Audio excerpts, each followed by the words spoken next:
Let your intuition figure out situation. Respect yourself before you wreck selfless to fit in. The outfit looking cool, but you feeling so bad within. Don't defile your morals, be the plural following. People, hold on to the truth and don't fall for everything. You must hold on to your faith just like you hold in your phone. People, hold on to uplifting words, not to painful ones. People, hold on to the God of God and King of Kings. You must hold on to something substantial and enduring. People, hold on. Let nobody diss you, young queen and king. You must hold on. That's right. You gotta hold on. People, hold You gotta hold on real tight. Don't wait for no one validation. Welcome to Friday Night Live again, Mishpachah. Let me know if you can see my face clear, if you hear my voice. Let us know. Yes, loud and clear. All praises, all praises. Shalom, Rebbe. Shalom, Brother Shay, and Shalom, Mishpachah. Shalom, shalom. Well, welcome back to another Friday Night Live, and greetings to each and all, and thankful to be here with you all again. Looking forward to tonight's broadcast. Tonight is Brother Shay's night to tackle some things, and I am sure he's going to bring some interesting things for us to look at, especially in these times that we live. So greetings to our families down in the Caribbean. Shalom, happy Friday Night Live to you all, and the Mishpachah over in South and Central America. Hope you're doing well. Over here in these divided states of America, greetings to you all across the border in Canada. Shalom to each and all. In the UK, shalom. In Africa, in Europe, Middle East, the Far East, and every island of the sea, we greet you all by saying shalom and welcome, welcome, welcome.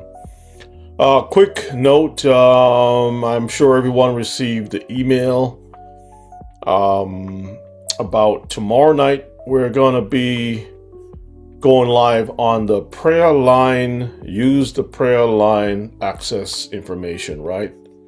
Use that for tomorrow night at 8 o'clock, which is the same time as tonight. But tomorrow night, we're going to have a hangout where we all can see each other's faces and just have a conversation about anything, right? We're not going to have any particular subject. We're just going to talk, just hang out, talk, see each other's faces, and just see where it goes from there. And I want to do this a little bit more regular so we can have time, because all we have is ourselves, all we have is ourselves. People have shared their interest and concerns about not having anyone in their neck of the woods that they know of. And sometimes a person may be in the same state, country, village, whatever, and you don't know this, but you're right here on this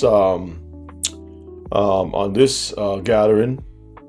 And so it'll be a great opportunity for us to let loose a little bit and get to know each other a little better. Hallelujah. And all I'm asking for is manners, right? Try to look as decent as possible.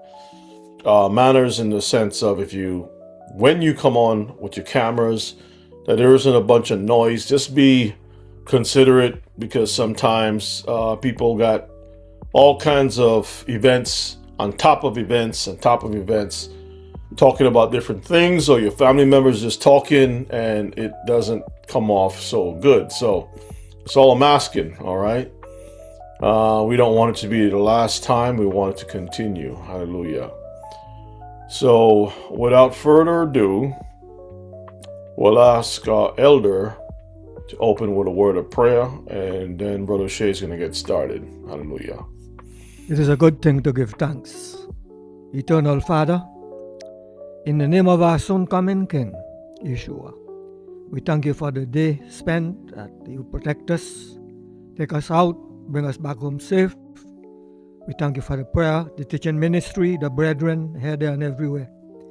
Tonight, Father, as we all come together to listen to your words, we ask you, Father in heaven, if there is anyone that is not supposed to be on this program tonight, that may remove them, that spirit. Allow your blessing to flow through fluently. We pray that thou may bless our teacher, Brother O'Shea. Speak to him, through him, and also Brother Yana. Likewise, we pray that thou may bless him. Remember our reader. We pray that thou may bless our reader. Tonight, allow the words to come out fluently.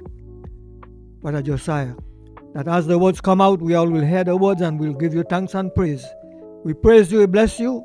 Help us to enjoy the teaching tonight as we hear the words, and we will enjoy it and give thanks and praise. Through your Son, Yeshua, we pray. Amen. Amen. Thank you, Elder. Welcome. Amen. All right, Mishpachah. Again, welcome to Friday Night Live. Tonight we have an interesting topic tonight. It is called When They Have No Choice. When They Have No Choice. And you may think to yourself, what does that mean? Yeah, what does that mean when they have no choice? Who's not having a choice? Is it us or who? Well, this would pertain to the other nations out there. To other nations and to those Israelites who have decided not to follow the Torah. The ones that want to rebel against the Most High's words, because the Most High has already put his plan in place already. And we have talked about this numerous times. But tonight I'm going to give it a different spin where you're going to see some interesting things, okay? When they have no choice, the spirits demand and they do. So when the spirit is telling them something, they have to do it. They have no choice but to do what the spirit is telling them to do. And we're going to see some of this tonight. So hope you have your notepads and your pencils. There's going to be some interesting notes to take tonight. Before we start, I want to open up with the book of Romans chapter 6. Romans chapter 6, just to kind of get a little context of where we're going. And we're going to read verses 16. Romans 6 and verses 16. All right, shalom, Brother Josiah.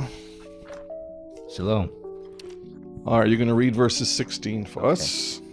Know ye not that to whom ye yield yourself servants to obey, his servants ye are to whom ye obey. So what the word is saying here, that whoever you decide to serve, that is who you're going to obey. Know you not that to whom you yield yourselves servants to obey, his servants ye are to whom you obey. So you basically become servitude to that voice or to that power that's over you, that you are serving. Continue. Whether of sin unto death, or of obedience unto righteousness. So it goes both ways. We serve the Most High, so we are obedient to the Most High. We listen to his words, his voice, and we follow him.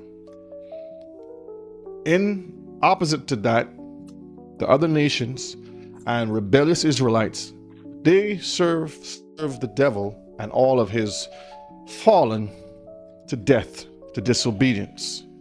And we're going to see some of this tonight. So I just wanted to kind of set the precedent so we can have some understanding when it comes to servitude, the voices that are in their heads, and the reason why they serve, that they have no choice on what they're doing.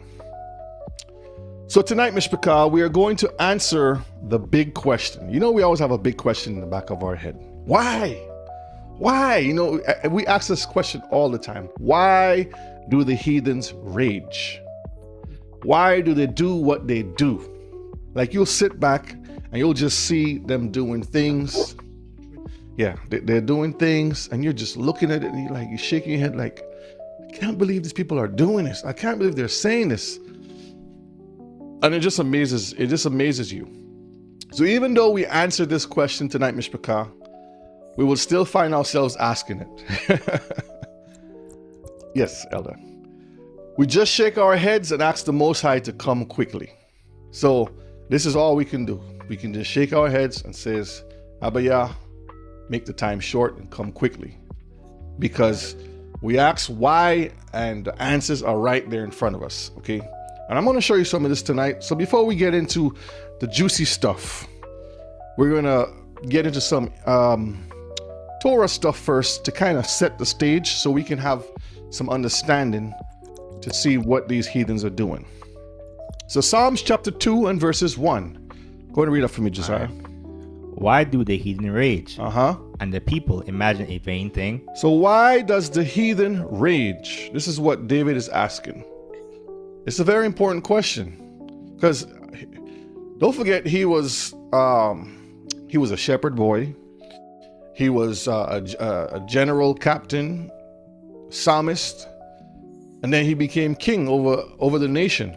And he have seen, I would say, every aspect as much of how the heathens operate. He's seen it from every angle. And he have to ask him this question, like, these people are never content. Why are they always raging? And the people imagine a vain thing. So imagination plays a big part in all of this, okay? Genesis 6 and verses 5. And Elohim saw that the wickedness of man was great in the earth, and that every imagination of the thoughts of his heart was only evil continually. So every imagination was just only evil continually. This is what we have experienced with these people. They eat, sleep, they wake up, they dream. We've showed videos on this. We've talked about this in several classes, right, Rebbe? Absolutely. And we've just seen how these people, like, they'll find a dead body, pick it up, and then they will extract the virus out of it and try to figure out how this virus works. Mm-hmm. Rather than trying to burn and kill that thing, they want to find out how it works. You were saying something?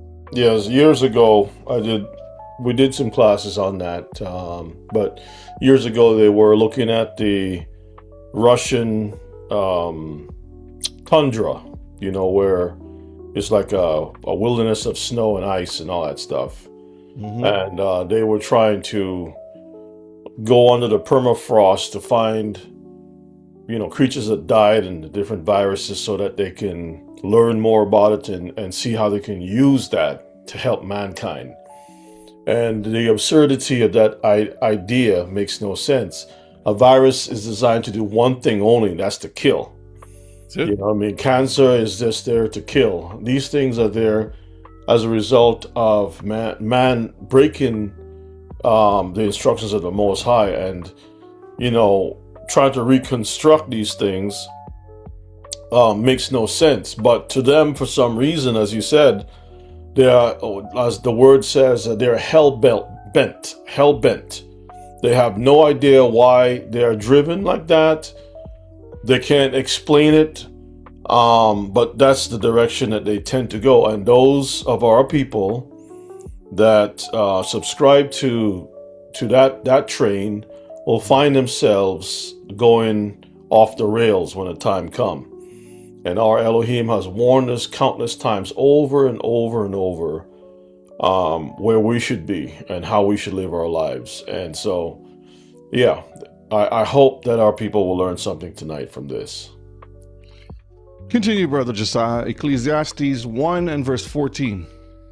I have seen all the works that are done under the sun, and behold, all is vanity and vexation of the spirit. All is vanity and vexation of the spirit. So when King David was writing that these heathens imagine vain things, we understand that imagination is just pure wickedness. And the vain things are all vexation of spirit. This is what his son later on came and find out with all the wisdom. He looked under the sun and he just shook his head and says, it isn't worth it. Just with all of the works that they have been doing. It's all vanity and vexation of the spirit. Now let's see how the vexation of the spirit works. Let's look at verses 6 of Genesis 6. Okay. And it repented Yahuwah that he had made man on the earth, and it grieved him at his heart. And it grieved him at his heart. So that grieving that the Most High had at that time was a vexation of spirit, because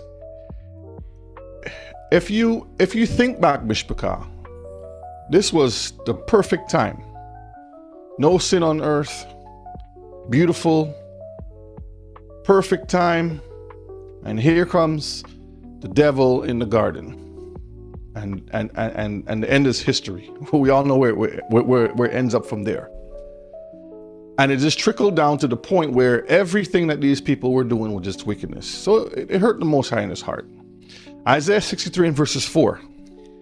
For the day of vengeance is mine heart, and the year of my redeemed is come. So vengeance, Mishpachah, is coming. The Most High is going to come back and straighten up all of this mess.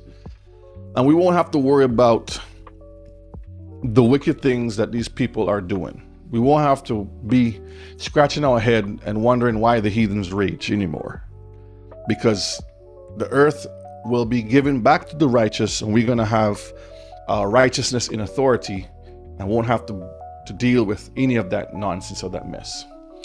All right, so we're not going to pull up these verses here. I'm just having it here for you guys to do the homework. Go and look it up. I've talked about this many times, but it's just to continue so you can see and connect those dots. The Most High placed other spirits upon them. Who is the them?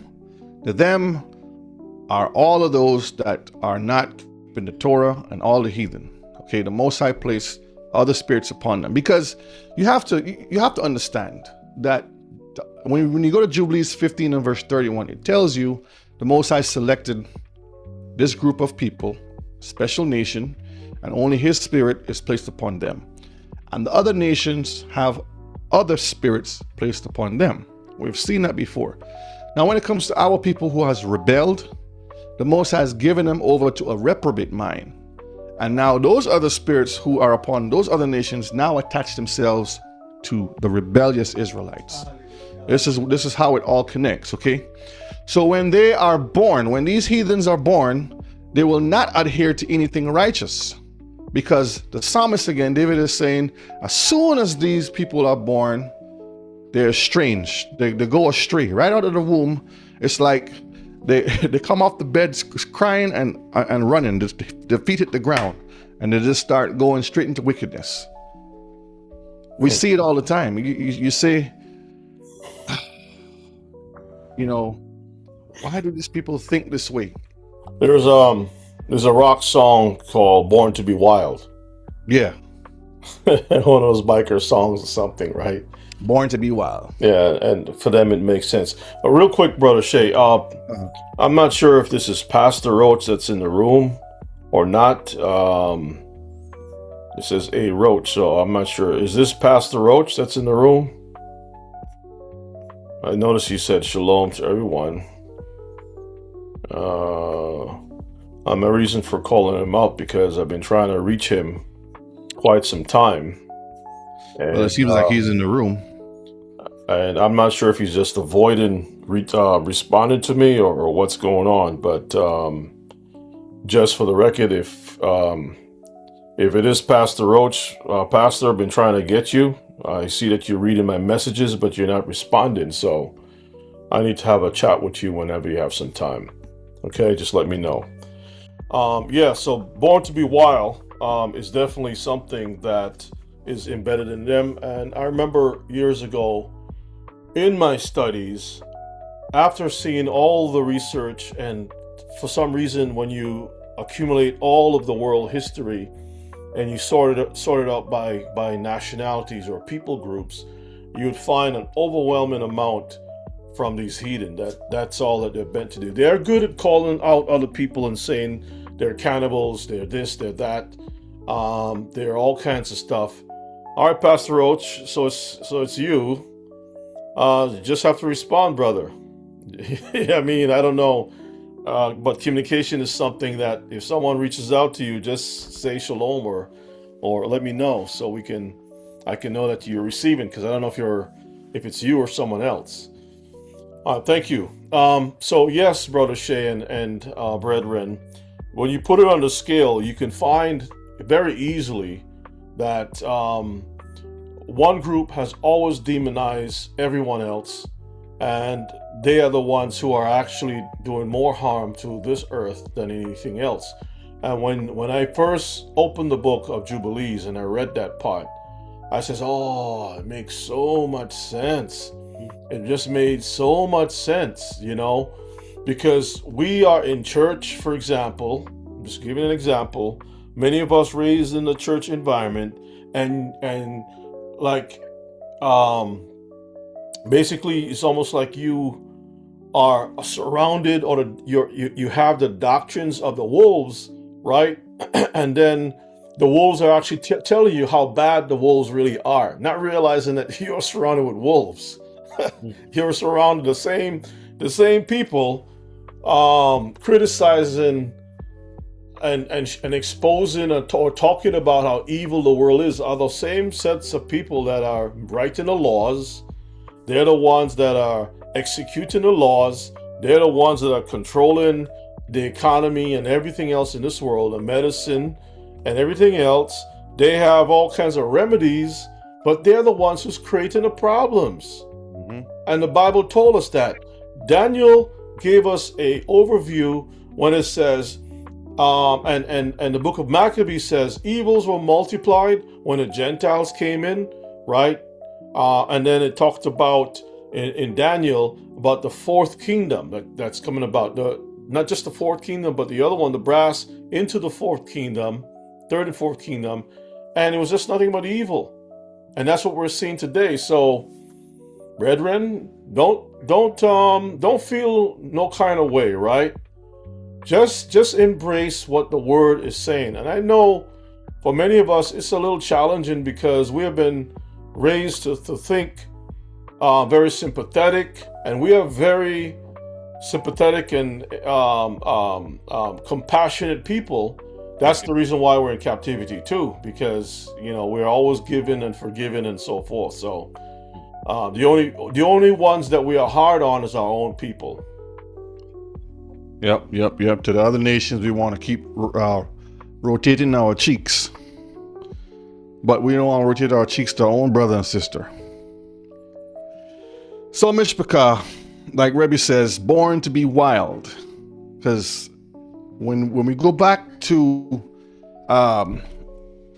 Genesis, it talks about Jacob was always in the tents, learning instruction and learning skills and different things. Well, Esau was out in the field, and we know the world is the field. This is what the Bible tells us.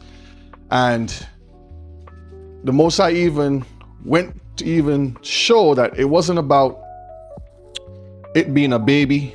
He says before the children were born, he already established all of this. So it has nothing to do with little children or any of that stuff. Previous classes, we have shown this is what the Most High has orchestrated, and this is what is going to happen. So continuing, the earth is in their control. Job talks about the earth is given into the hand of the wicked. So everything is in their control. How do we know this? Because there's also a passage that says when the righteous rule, the earth is what? At peace. Is the earth at peace? No. So we know the righteous ain't ruling. We understand that the world have a definition or a type of good that they consider good. The Most High talks about the wicked. The wisdom of the wicked is not even good. The knowledge of the wicked is not even good. So their version of good is not good, because they can tell you, yeah, we want to give back to the earth. We want to do this. We want to do all these things. But good intentions, like they always say, starts off good, and then it ends up right at the gates of hell, because they can't help themselves. Okay, they have no choice. All right. So tonight we're going to cover these four things. 4 things right here. Okay. Read the definition of set apart from me, Josiah. Set apart, right to the top. Set apart. To designate, reserve, or dedicate someone or something for a specific, often special or holy purpose that is distinct, unique, or separate from the rest. So I just wanted to put it here because I know we know what the definition of set apart means, but sometimes when you put other words, it kind of makes it a little more crystal clear. Okay? Designated, reserved, dedicated, specific, special, holy, distinct, unique. All these different words describe what set apart is. All right? So when we talk tonight about they have no choice, that's why the Most High separated us from them. We're going to see that. That's why we have a special diet, but they eat anything. We're going to see a lot of that. That's why we worship the Most High, but they worship everything. They will find a rock and they will worship a rock. They will find a blade of grass and they will look at that and says, there it is. That's why we have the mind of our Messiah, but they are always thinking of evil. And we're going to see all of this as we go through tonight. Brother Shay, real quick, Ephesians 5:26 is an important piece to apply in this conversation. Because when you mentioned about the they, us versus them, one of the main definers of who we are is the Word. The Word is what makes us really different. And I know that we're not the best in keeping the Word, and that's what Ezra was he was like in a spiritual court arguing his point that you know why these nations have an advantage over us when you have made a covenant with us. So Ephesians 5:26 says that he might sanctify and cleanse it with the washing of water by the word. And the word of the Most High is important to distinguish us from the other nations. I don't know of too many other things. And why this is so important is because it's up to you and I to keep this promise, this oath, right? That is the important thing. It is up to you and I to make it make sense. If he's setting us apart through his word, and then he goes through all these things, but he didn't do it for other people, then are we taking him serious, or we just, like they say in the Caribbean, papi show, like just a joke, right? Yeah. We have to be serious about this walk. I was having a conversation with brethren, and one of the concerns is like brethren being lukewarm. When the Bible spoke about some seed is going to fall on good ground, he also spoke about other ones that didn't fall any place close to the good ground. It was on stone. People get excited. They get excited for the word. And Paul had an issue also with brethren when he would come back to the places that he went before. And when he come back, the place was a mess. And that got him upset. And one of the things he had to rebuke them. That's why we have those letters. Some of our own brethren are behaving like that. They're no different. They think they're reading the Bible, right? They're reading the Bible and reading all the letters of Paul, but they can't see themselves as the same troublemakers like in the scriptures, right? So we have to, if we are claiming to come to this marvelous light, what does that mean to you? Right? Don't waste people's time when we're talking about the truth. Don't talk about, well, I'm glad to finally arrive at the truth. What does that mean to you? Because it sounds good, right, Brother Shay? It sounds real good for the here and now. But the Most High looks, he's like running a race. It's a long, it's your whole entire life. Oh yeah. You see the end already. Yeah. And we have to own up and really man up and woman up, or whatever terms that is needed, we got to really mean business for this walk, because like I said, I have conversations with Israelites, and they will mention certain things to me, and I'm like, I can't believe it. But at the same time, I can believe it, because some people are not walking the thing out like they say. Right? Yeah. And so sanctify and cleanse it. Sanctify and cleanse it with the washing of water by the word. We're the only people that was given the word. The other nations did not have that opportunity. Now tell me, you're going to take our Elohim stuff for granted? Is that why you're here? No. To waste time and just be entertained? Like they said in the movie Gladiator, are you not entertained yet? Is there enough entertainment? How many classes do we have to put out and remix and everything else? Not just to satisfy people's appetite, but to really see some growth. That's the key thing, right? None of us should have to be holding anyone's hands. Shouldn't have to. We should be able to walk this thing out. That's right, Yannette. Torah life. Anyway, Brother Shay, I don't want to be preaching over your class tonight. It's okay. It's okay. I'll sit back. All right, separated or segregated. This is what it is right here. This is the question that you have to think in your mind, because on the right you see some signs over here. This was in the past.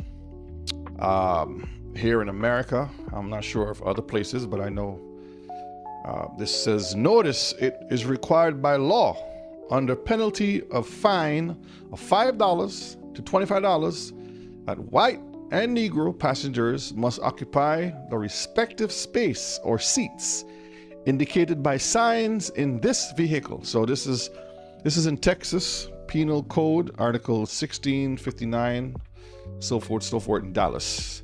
That was a city ordinance.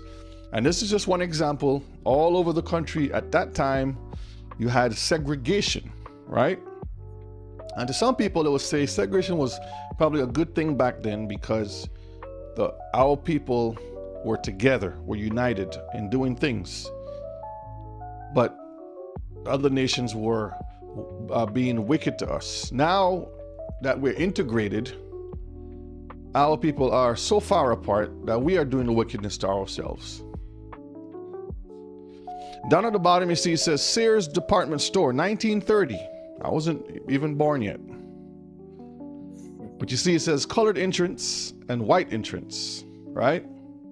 All right, let's go to Genesis 25, verse 23. We're going to start there. I wonder if they had two separate pipes underneath there too. Never know. You never know. Go ahead, and Yahuwah. Right. And Yahuwah said unto her, two nations are in thy womb, and two manner of people shall be separated from thy bowels. And the one people shall be stronger than the other people, and the elder shall serve the younger. So two nations are in your womb. See, today, if a woman has twins today, in the mind of our people, in the mind of society today, that's just one nation. But the Most High was preparing something long before anything could occur. And he says, two nations are in your womb, and two manner of people shall be separated. So it wasn't to be integrated or together. The separation started long before, okay? This ties in to Ephesians 1 and 4. Let's go there first, and then we'll come back here. Ephesians chapter 1. We're going to read verses 4. You had Noah with his sons. He had 3 sons, and from those 3 sons created different nations on the earth too. So I don't see how they could not understand that you could have twins and they can be separated into 2 separate nations. That's right. All right. Ephesians 1 and verse 4. Go ahead. According as he hath chosen us in him before the foundation of the world. See, so before the foundation of the world, what is the foundation? Beginning, right? That's what everything's built upon. So when you have a foundation for a house, you can't build a house unless you have a foundation. You have to have a foundation. So before the foundation of the world, he had already chosen Israel. That's beautiful, right? Continue that we should be holy and without blame before him in love. Hallelujah. So wanted to show that part. All right, let's go to Leviticus. Now we're going to go back over here. Leviticus chapter 20 and verse 24. But I have said unto you, ye shall inherit their land, and I will give it unto you to possess it, a land that floweth with milk and honey. Floweth with milk and honey. And floweth with milk and honey.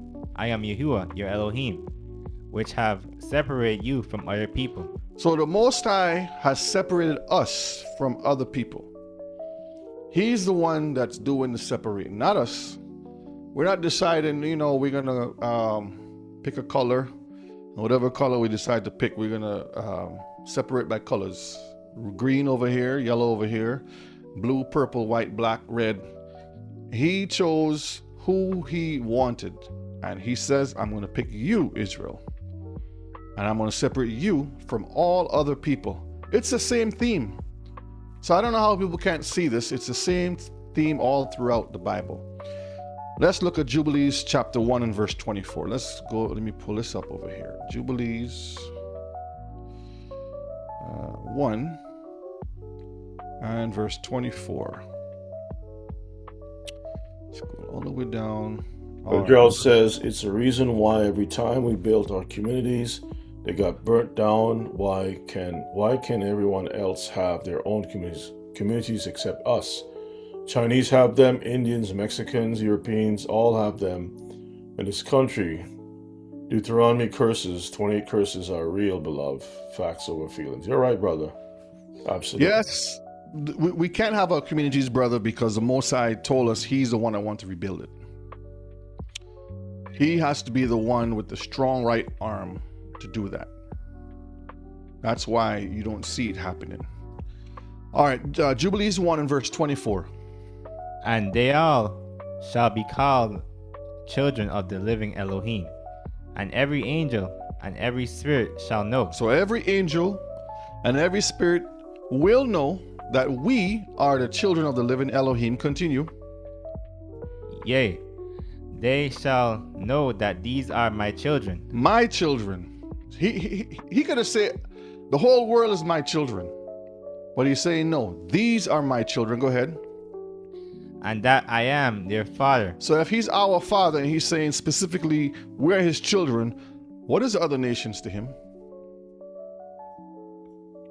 I'll let the other nations answer that one. Continue. In uprightness and righteousness, and that I love them. And that I love them. He didn't say he loved the other nations, Mishpaka. Remember the class I did a couple weeks back or a month back? Unsavable seeds. Do you remember that one? Okay. All right, let's get back to the slides over here. Deuteronomy 32 and verse 8. When the Most High divided to the nations. So the Most High is the one dividing the nations. Continue.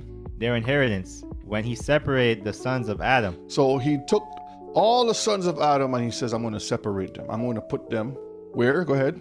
He set the bounds of the people according to the number of the children of Israel. Why didn't it just stop there and says he set boundaries to the people?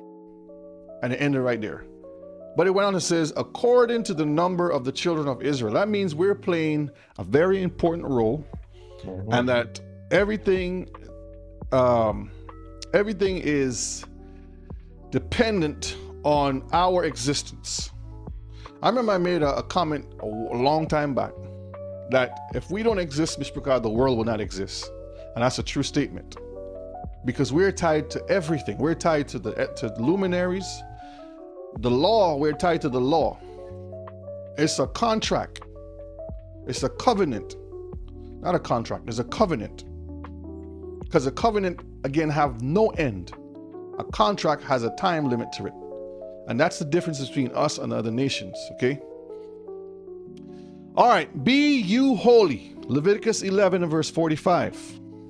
For I am Yahuwah, that bringeth you out of the land of Egypt, to be your Elohim.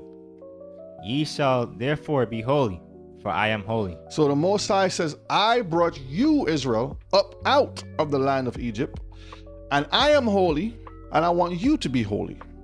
And I put the definition earlier, set apart. And set apart means that we're supposed to be separated from the other nations. Okay? Deuteronomy 18 and verse 9. When thou art come into the land which Yahuwah, thy Elohim, giveth thee, thou shalt not learn to do after the abominations of those nations. So, Mishpachah, we have been scattered to the four corners of this beautiful place we call Earth. Correct? That's right. All right. He told us to do not learn anything, because everything that they do is an abomination. We see it every single time. Okay? Jeremiah 10 and verse 2. Thus saith Yahuwah, learn not the way of the heathen, and be not dismayed at the signs of heaven, for the heathen are dismayed at them. Do not learn after their ways. But we love the heathens. Like they say in the slavery time, we love massa. That's what they say, right? Loves. Like they can't get enough. Stockholm syndrome is what they call it. Until you have been destroyed, the yoke of iron shall be upon your neck until you have been destroyed. And it proves that that yoke of iron is still upon our neck, even though it has been removed, because the mentality of our people has been destroyed.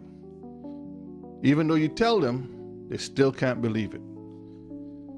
Continuing, holy and above all? That's the question. Exodus 19 and verse 5. Now therefore, if ye will obey my voice, indeed, and keep my covenant. So if you, Israelite, will obey my voice, the voice comes with what? It's not music or whistling he's doing. He's speaking words. So the words that's come out of his mouth, do you understand the words that are coming out of my mouth? The words that he is speaking, he says, indeed, and keep my covenants. Continue. Then ye shall be a peculiar treasure unto me above all people, for all the earth is mine. So the earth is his, but he's saying, out of all of everything that I've created, you will be peculiar treasure. When you look up the word peculiar, what does that mean? Special. Unique. Sometimes the world will call it weird, a weirdo. Weird. Yeah, strange. They look at you like, why you always gotta dress like that? Why you gotta wear them fringes? You're so weird. Your culture is weird. Why you gotta do this? Why you can't do this? Just do what you want to do and leave me alone. Let me do what I want to do here with the Most High. But he says, above all people. Some people can't see that. It's like you have to send them back to school to understand what above and what below is, what on top and what the bottom is, what in and what out is, what's left and what's right, because for some reason they can't understand that. Deuteronomy 7 and verses 6. These are just showing you that it's just not found in one place. It's witness after witness after witness is telling you this, okay? Deuteronomy 7 and 6. For thou art an holy people unto Yahuwah, thy Elohim. Yahuwah, thy Elohim, had chosen thee to be a special people unto himself. Unto himself, above all people that are upon the face of the earth. So he has chosen us for himself. That's a beautiful thing. You know, when you love someone or something so much that you selected, you handpicked, you say, this is mine. I ain't let nobody mess with this or touch this. That's what he has done for Israel. All right, 1 Peter 2 and verse 9. But ye are a chosen generation, a royal priesthood, an holy nation, a peculiar people, that ye should shew forth the praises of him who hath called you out of the darkness into his marvelous light. So because we have been scattered through the four corners, a lot of us has been in darkness and a lot of us still remain in darkness. And he's calling you, Israelite, he's calling you to wake up before it's too late. Because we are a peculiar people, a holy nation. We are chosen. This is what Peter is speaking to the diaspora here. At that time when he was writing these letters, he was telling them, look, you're not Gentiles saved by grace. You are Israelites who became Hellenized. So wake up, give him the praise that you have the opportunity now. This is what we're trying to tell our people today. For some reason. And you know, Brother Shay, there's a phenomenon happening right now where the first wave of the heathen who have acknowledged that we are the people of the book, right? Then there's another wave where they are seeing what the people who have claimed to be the people of the book, what they're doing.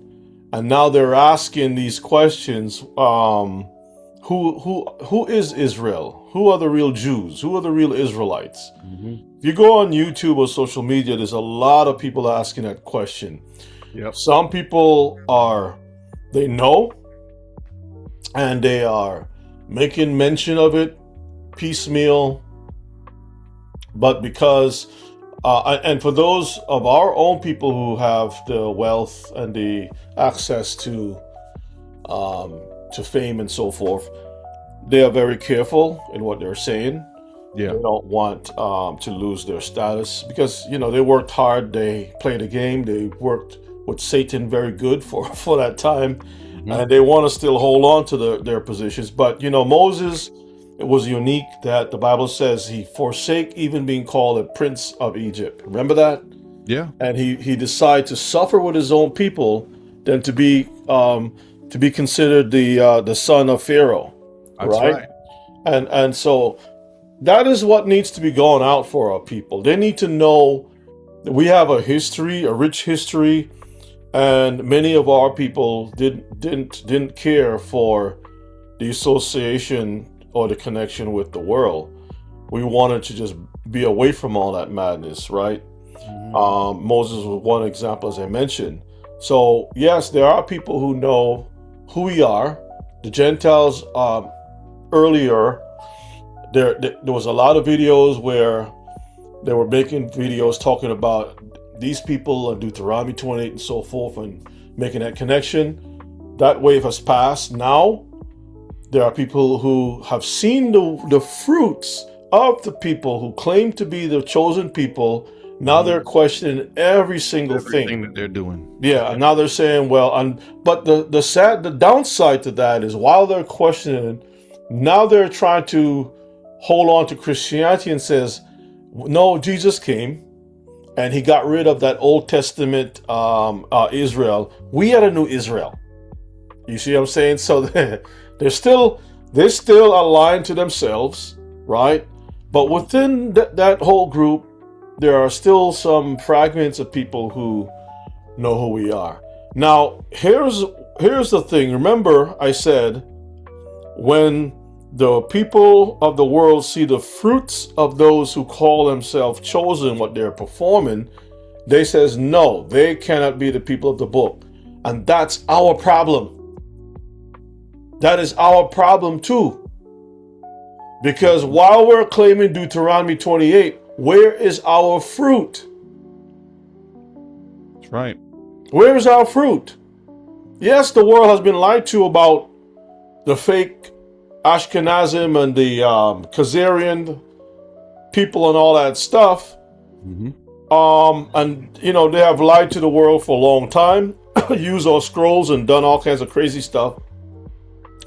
But now that you know who you are, the question is, where is your fruit? Because they're going to be looking at us no different from they're looking at them. Yeah. Saying, well, look at these people of fruit. They're talking about their Israel. And look how they're living their life and this, that, and the other. And yeah, we could blame everything else. And that's the same. That's equivalent to the dog whistle anti-Semitism. Yep. You can blame the white man. You can blame this one. You can blame everybody. But are you looking in the mirror to fix what's wrong with you? That's right. What's wrong with us, right? How are we raising our children? What are we doing? What are we expecting from them? Right? We are afraid to raise our children.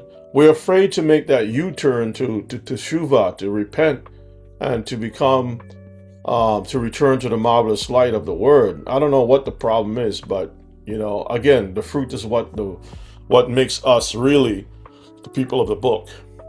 You mentioned fruits, and I was thinking of along that lines earlier today, of with a fruit tree, it takes time for it to grow. Yes. But there's a law that state if that tree is not bearing fruit, you're supposed to do what? Cut it down. Cut it down. And there's a time limit to that, Mishpachah, because fruit, depends on the fruit tree. Some fruits may grow within a year, some will grow 5 years. But you don't see no tree taking 10 years to bear fruit. That tree will be cut down a long time. And hey, you know what's interesting about that too, Brother Shay, is sometimes we're looking at other people's yards, right? Yeah. And we'll say our soil is not good enough. Maybe they got better soil over there. Why my tree is not growing, but their tree is growing? Well, the thing is, right, that might be true to some extent, but you can't lay the blame at one thing. It is the care. That's why when Yeshua was about to curse the tree, the guy says, no, hold on a minute. Let's dung it. Let's do this. Let's do some work to it. And then if that doesn't produce, then we'll cut it down. But you got to investigate, okay? You can't just look across the fence and say, well, they're doing okay. What about... No, maybe you need to focus on the soil, the environment, right? That you are planted in, and you can't blame it on the environment. Do something about it. But that's my point of saying it takes time and growth. And if you know that if this particular tree takes 4 years to grow a fruit, because every tree is different. Let's say this particular tree takes 4 years, and it's been year number 6. You're like, you double check, you triple check, you're watering the soil, the light, you move it from over here, and it still didn't want to produce. Then you can always move it. Sometimes move it from that spot, put it in a pot. I mean, you have to invest saving that tree because it's a life, right? And you're right. You're absolutely right. We still have, that's what mercy and grace is all about. Going an extra mile to see what you can do. Maybe trim back some of the branches. Maybe you're planted in the wrong season. It could be the soil. It could be a number of things. We don't know, right? But you have to pay attention to what's going on. And I know we're not so good at paying attention, but we got to try. Yep. We really got to spend some time and get this mindset of not having it easy and try to do some work so we can produce some fruit. But we can't keep looking over the fence, brothers and sisters. We have to start working ourselves. That's right. So, Mishpachah, we transitioned from when we started and we talked about the Most High, that we are supposed to be separating ourselves for what particular reason. Now we're going to see that the Most High gave us a special diet, right? And we all understand that.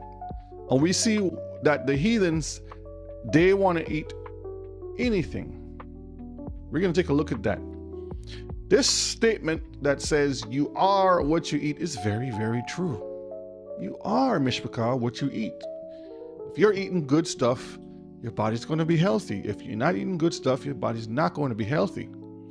Now let's look at what the laws state before we start. Leviticus 11 and verse 46. Go ahead, sorry.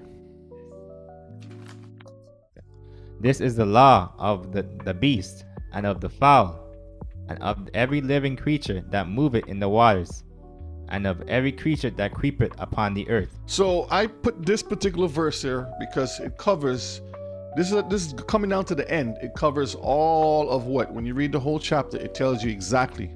So it's telling you, Mishpachah, this is the law of what type of animals we are allowed to eat, when we're supposed to eat it, how we're supposed to eat it, and all of the in-betweens. The beasts, the fowl, what is in the water, and what creepeth upon the earth. So it gives us instruction. It's not only found in one place, it's found in two places. So the good thing about the Bible is is something called witnesses. He doesn't only put it in one place. It's found in several places, okay? An amount of 2 witnesses, that's right. Deuteronomy 14 and verse 21. Ye shall not eat of anything that dieth of itself. This is a law. We as Israelites shall not eat anything that dieth of itself. Continue. Thou shalt give it unto the stranger that is in thy gates. So if you have a person that is among you that is a stranger, meaning that they're not keeping the Torah.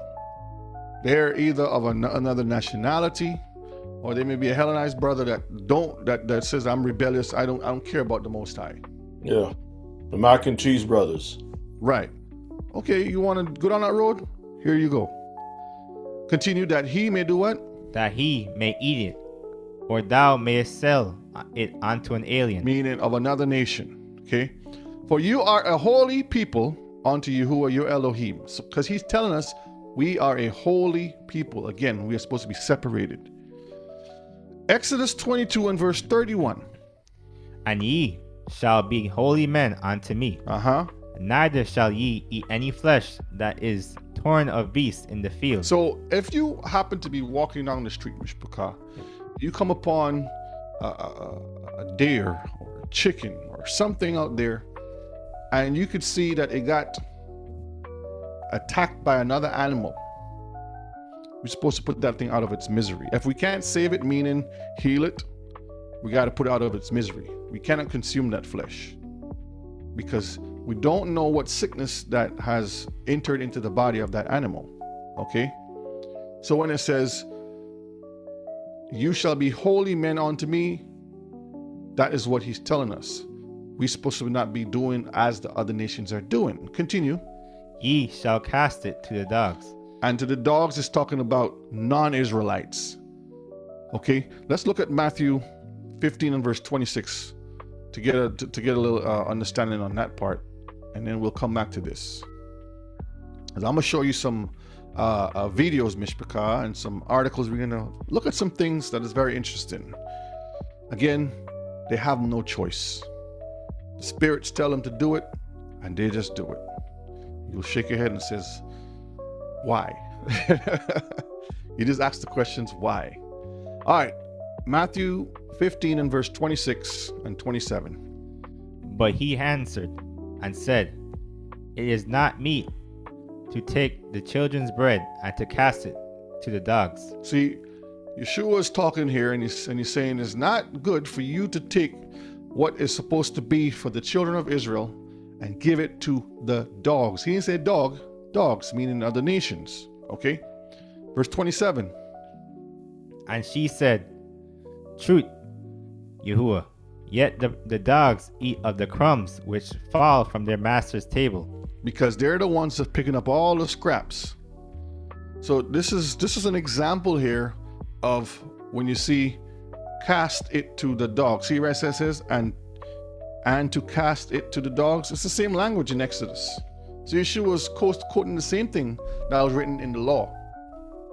Nothing has changed.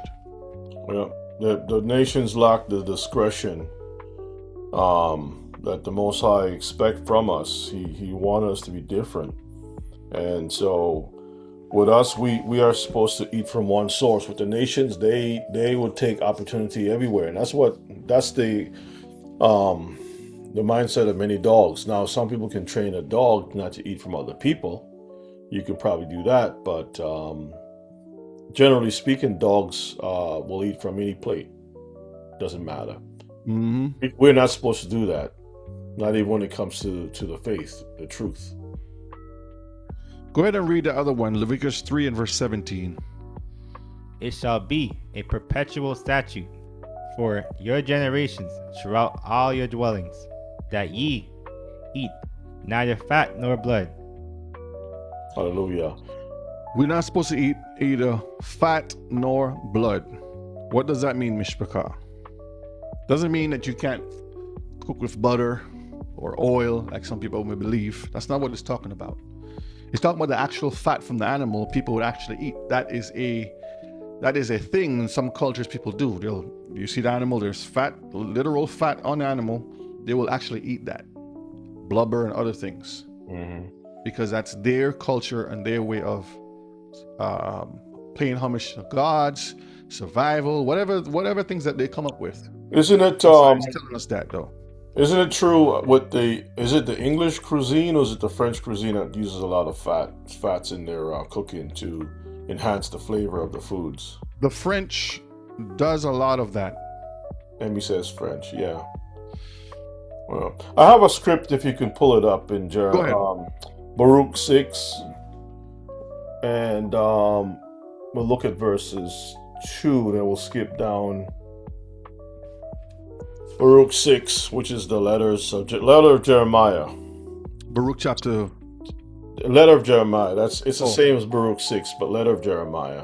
Okay. The next one. Yeah. One more down. Yep. There you go. So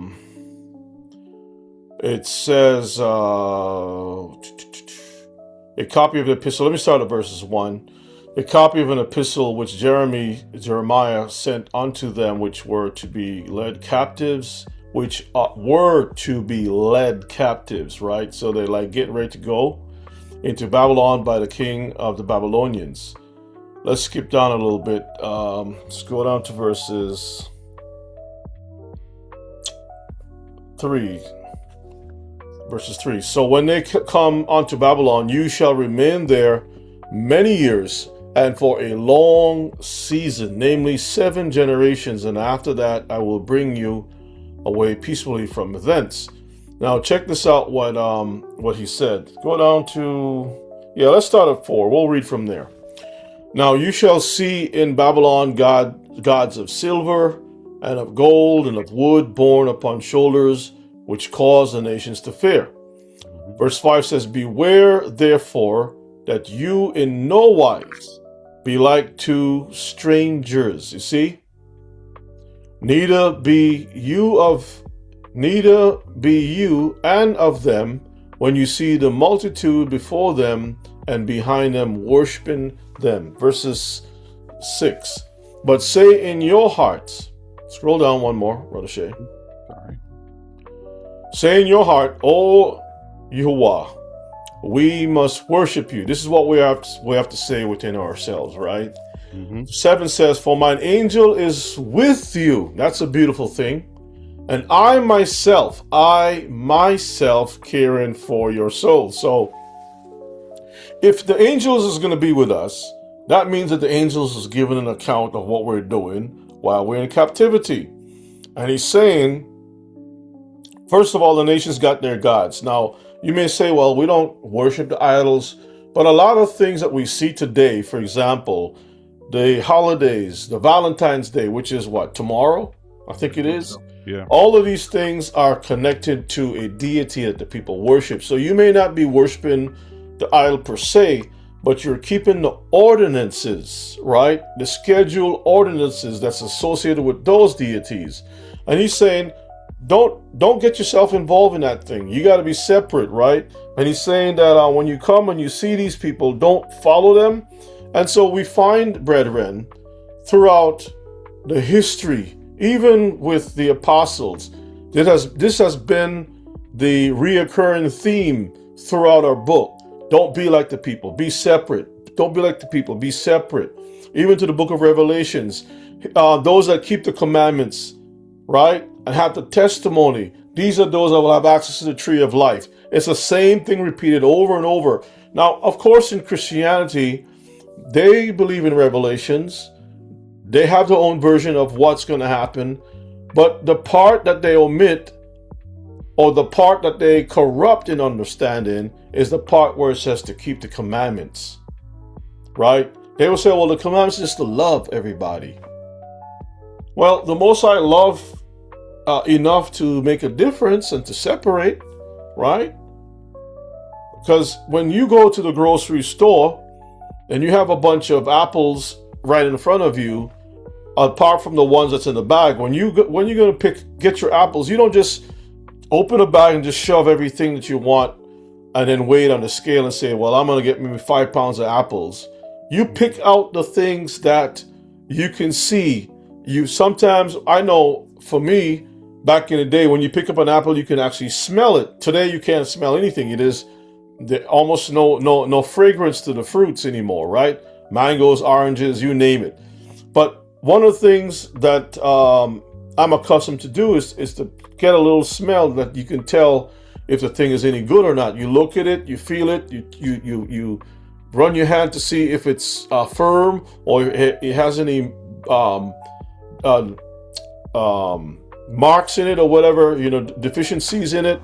Yeah. Right? You do that because you are making an investment. You're paying for something that you're gonna add to your life. If our Messiah has paid with his own life to add something to his life, his kingdom, he's building a kingdom. I go to prepare a place for you. And if he's doing all these things, what type of people are we supposed to be? It's the question. That is the question. Mishpachah, it is, I'm telling you, it is something that you have to ask yourself all the time. Okay, so on the screen right here, you see the picture in the back. This is from a documentary called The Man Who Eats Roadkill. And if you have ever seen that before, and what he did is he invited some people over and he didn't tell them it was roadkill and so forth, so forth. But tonight we're going to look at some things. Let's go here first before we get into the videos. Defiled enough? That's the question. All right, roadkill is rarely served. Notice what the AI says. Roadkill is rarely served in commercial restaurants due to strict health regulations, comma, but it is legal to consume in many states, U.S. states, and sometimes featured in specialized rustic or novelty eateries. So when you think, as you know, I have a rustic restaurant and get me a nice sandwich or something, you think you're getting something that is clean. While some jurisdictions allow salvaging animals like deer, serving them professionally requires inspection, making the practice mostly restricted to niche, themed, or personal road-to-table dining experiences. So if you want a good road-to-table dining experience, you can go to these places. And you can see the guy up there on the top. He's I don't know what happened to the squirrel. Maybe a nut hit him in his head or something. He fell over. And the guy picked up the squirrel, and that's good meat. That's good meat. And you cannot to have a conversation with a dog about why he shouldn't eat the thing. The dog will be looking at you as if something is wrong with you. Yeah. Right. So if that be true with an animal, a dog, right? I don't think it shouldn't even make sense for us to waste our time trying to convince it. We actually did this a video like this some years ago, Brother Shea. Yeah, I had showed the actual video years ago. But yeah, this is even more interesting on how things have escalated. Okay. Yeah. So this guy over here, this is the guy right here. Let me make it bigger again. This is Mr. Cornwell. I think that was his name. But he's dead now. Oh, he's dead. Yeah. I wonder what took him out. The roadkill. So he's showing you his spread. He got some pies over here. Spread. He has some foxtails and some other stuff here. You know. He looks pretty happy. Doesn't he look genuinely happy? Like he looks happy. And doesn't he look convincing? Like somebody want to be his friend and. Yeah. You know. We're gonna watch a couple of videos, Mishpachah, and have a discussion about it, and then I have some articles we're gonna go through to start with. So this is video number 1: fair use, fair use. I'll just make it big. All right. This is Ashton. This is in Idaho. Okay. Now, that's in just one place, but I'm sure there's other places that people do the same thing. Okay. Start it back and just watch it. Hi, my name is Vicki Smith, and I'm an extreme cheapskate. Here's my husband, John. He's a butcher. We have 10 children. 5 still live at home. There. And I've always just been a cheapskate. And the more kids I have, the cheaper I've got. Okay, let's do it. If I have a project that requires real fur and I was to go out and buy that fur from the store, it's exorbitantly priced. So, when these could be your lovely neighbors next door, right? Your friendly neighborhood person next door by you. And the children have projects in school to do. So she's saying, instead of going to Hobby Lobby or to go to Michael's, Joann's that's closed now, Walmart, wherever you get your fabrics from and your arts and crafts stuff from, she goes out on the streets and finds the things that she needs. So here we go for roadkill. Here we go. Eat meat. Here we go for roadkill. Furs are expensive, but if you can find it along the road, it can be a lot cheaper. it saves me. That's a family. That's a family. Road trip, going for roadkill. Something's fluffy. It's a fox. It's kind of weird to go find animals on the side of the road that probably have bugs in them. This one's not going to work. I think we better go. I don't need every piece of roadkill on the road. I need something usable. My mission was to find good roadkill on the road. Good roadkill. Is there anything such as good roadkill? Oh, I know the buzzards and the vultures are upset at these people. yeah. They broke the commandment, thou shalt not steal. They're stealing from the buzzards. And if it's fresh, and good, I'm a butcher. I have no problem whatsoever eating something that's fresh and good. When I go to find roadkill, is to look for some high quality fur that I can use for some craft projects. The other roadkill that we found was a bunny. Looks pretty fresh. It looks pretty cute. The pelt was still good. The legs were still good. And so that was quite a find. She'll make something out of it. Maybe she'll make me a wallet one of these times. So you go to these not only craft places, but you go to like the farm, not the markets, when they have the country, what's it called again? Not farmers market, but no, like when a town has like these events, you get together, you sell your pumpkins. Fair. You go to the fair, the county fair, and you have people selling their goods there. They're like, I have this nice handbag crafted, I have this and that, and we don't know where these people get their stuff from, okay? So let's sit back and watch. She'll make something out of it. Maybe she'll make me a wallet one of these times. My plan for the rabbit roadkill is to make some nice things for my family and for our neighbors. I'm going to make these cute little purses because Cute little kids really purses. like them. Nice. We're going to sew it, and then we'll flip it inside out, and you won't even see the edges. It'll just be this cute little fur bag. I'm excited to have my neighbors Tammy and Yoshi for dinner. Tonight we're serving barbecued rabbit and a tossed salad made with flowers that we've gathered. Why do we need these? We're going to make a really pretty salad for dinner, okay? Let's go find something tasty looking. It's so fun to be able to walk outside and know what you can pick and put in your salad, and it doesn't cost you a cent. Now that's true to a sense if you have a real garden. But just to pick some outside the road, pesticides, cars passing, all kinds of crazy stuff. Ella says the dog pissed on it too. Brother Shay, these are the same people or people like them that would criticize nationalities who are starving or have a deficiency of access to food and stuff like that, right?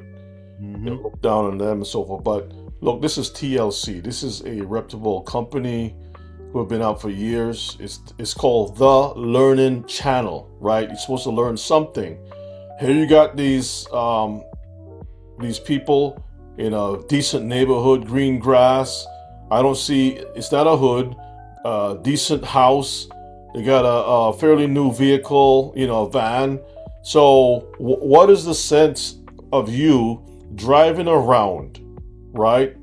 Don't you have sufficient funds? If you can live in such a neighborhood and own such vehicles and whatnot, can't you not afford or even go, if things are bad for you, you already have those things, but it's bad. You can go to a food pantry and get food. Why do you have to drive up and down the highway to look for deceased animals? Rebbe, I'm gonna show you something just now. Okay. Okay.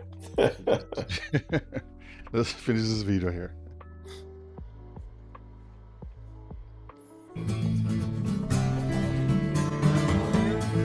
We're gonna have our next door neighbors over for dinner tonight. Don't you love how all our plates match? Why don't they match? I'm not gonna buy a whole new set. We've got plenty of dishes. You got it. When I invited Tammy and Yoshi, I just asked them to bring their own chairs. Yoshi, let's put you right next to Soraya. Then we'll put Tammy. And then what's your name? Cody, let's put you next. Okay. I guess we might as well dig in. I've been waiting all day for this. But how about some barbecued rabbit there, Yoshi? There goes Easter.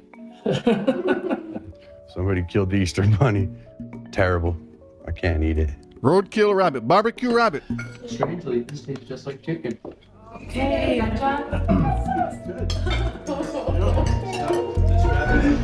Okay, I have a little surprise for you. Can you take? Oh, wow. These are all things we made out of roadkill. Can you take one of those? That's for you. I want to take one. And one for you. Oh, Corbin. I know you wanted it. Corbin, you don't need that. It's just not my thing. Picking up roadkill. So that's that one video, Mishpaka. We have some more things to talk about. The scary part is that they invited the neighbors. How many of you all? Let's a sign of show of hands by putting a 1 in the chat. Have received invitation from your neighbor to come over and have a nice dinner.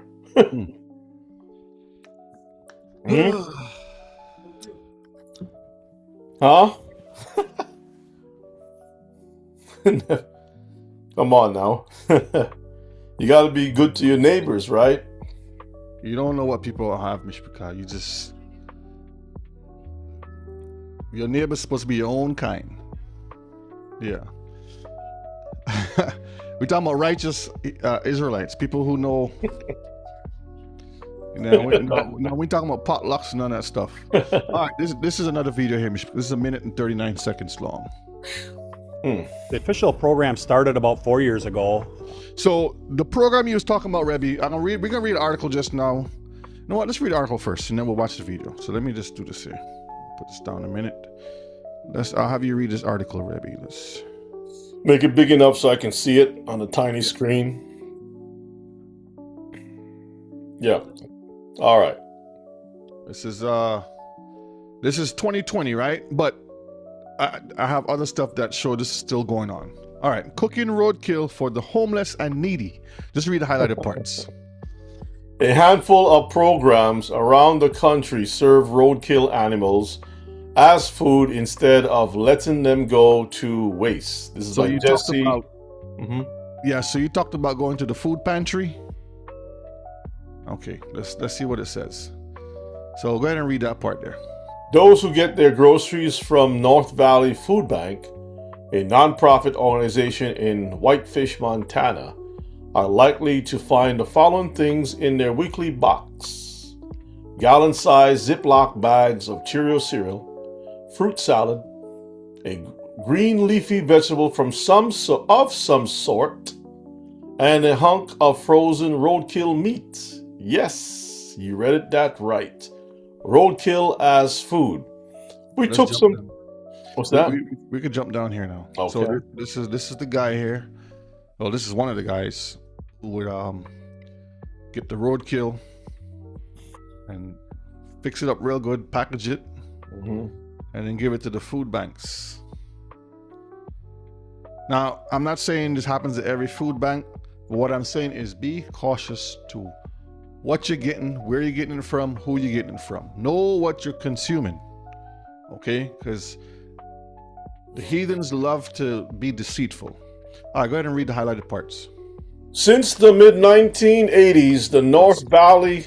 So since in the 80s now, go ahead. The North Valley Food Bank has been supplying roadkill animal meat, usually deer, elk, and the occasional moose to the patrons who rely on the organization for free groceries and meals. Can I say something real quick? Yeah, go ahead. So if you, the manager, the owner, the people who are in charge may know this, but what if there's an employee that is a clerk just, ringing up stuff, and somebody asks, "You have any meat?" "Yeah, we got some elk frozen in the back." I don't know if they will say, "Well, it's roadkill," or if there's some thing on the freezer that identifies this as a roadkill. Because, if somebody says, if you go into a store and you're looking for deer or elk or something, a moose, which is clean animals, right? Yep. You're thinking that there's nothing wrong with it. That's right. All right, go ahead. The food bank estimates that per year, the donated roadkill feeds up to 1,500 people. Some food banks have long accepted game donations from hunters, but cooking up roadkill to the needy is a more recent trend. And this is why we cannot trust things from anyone.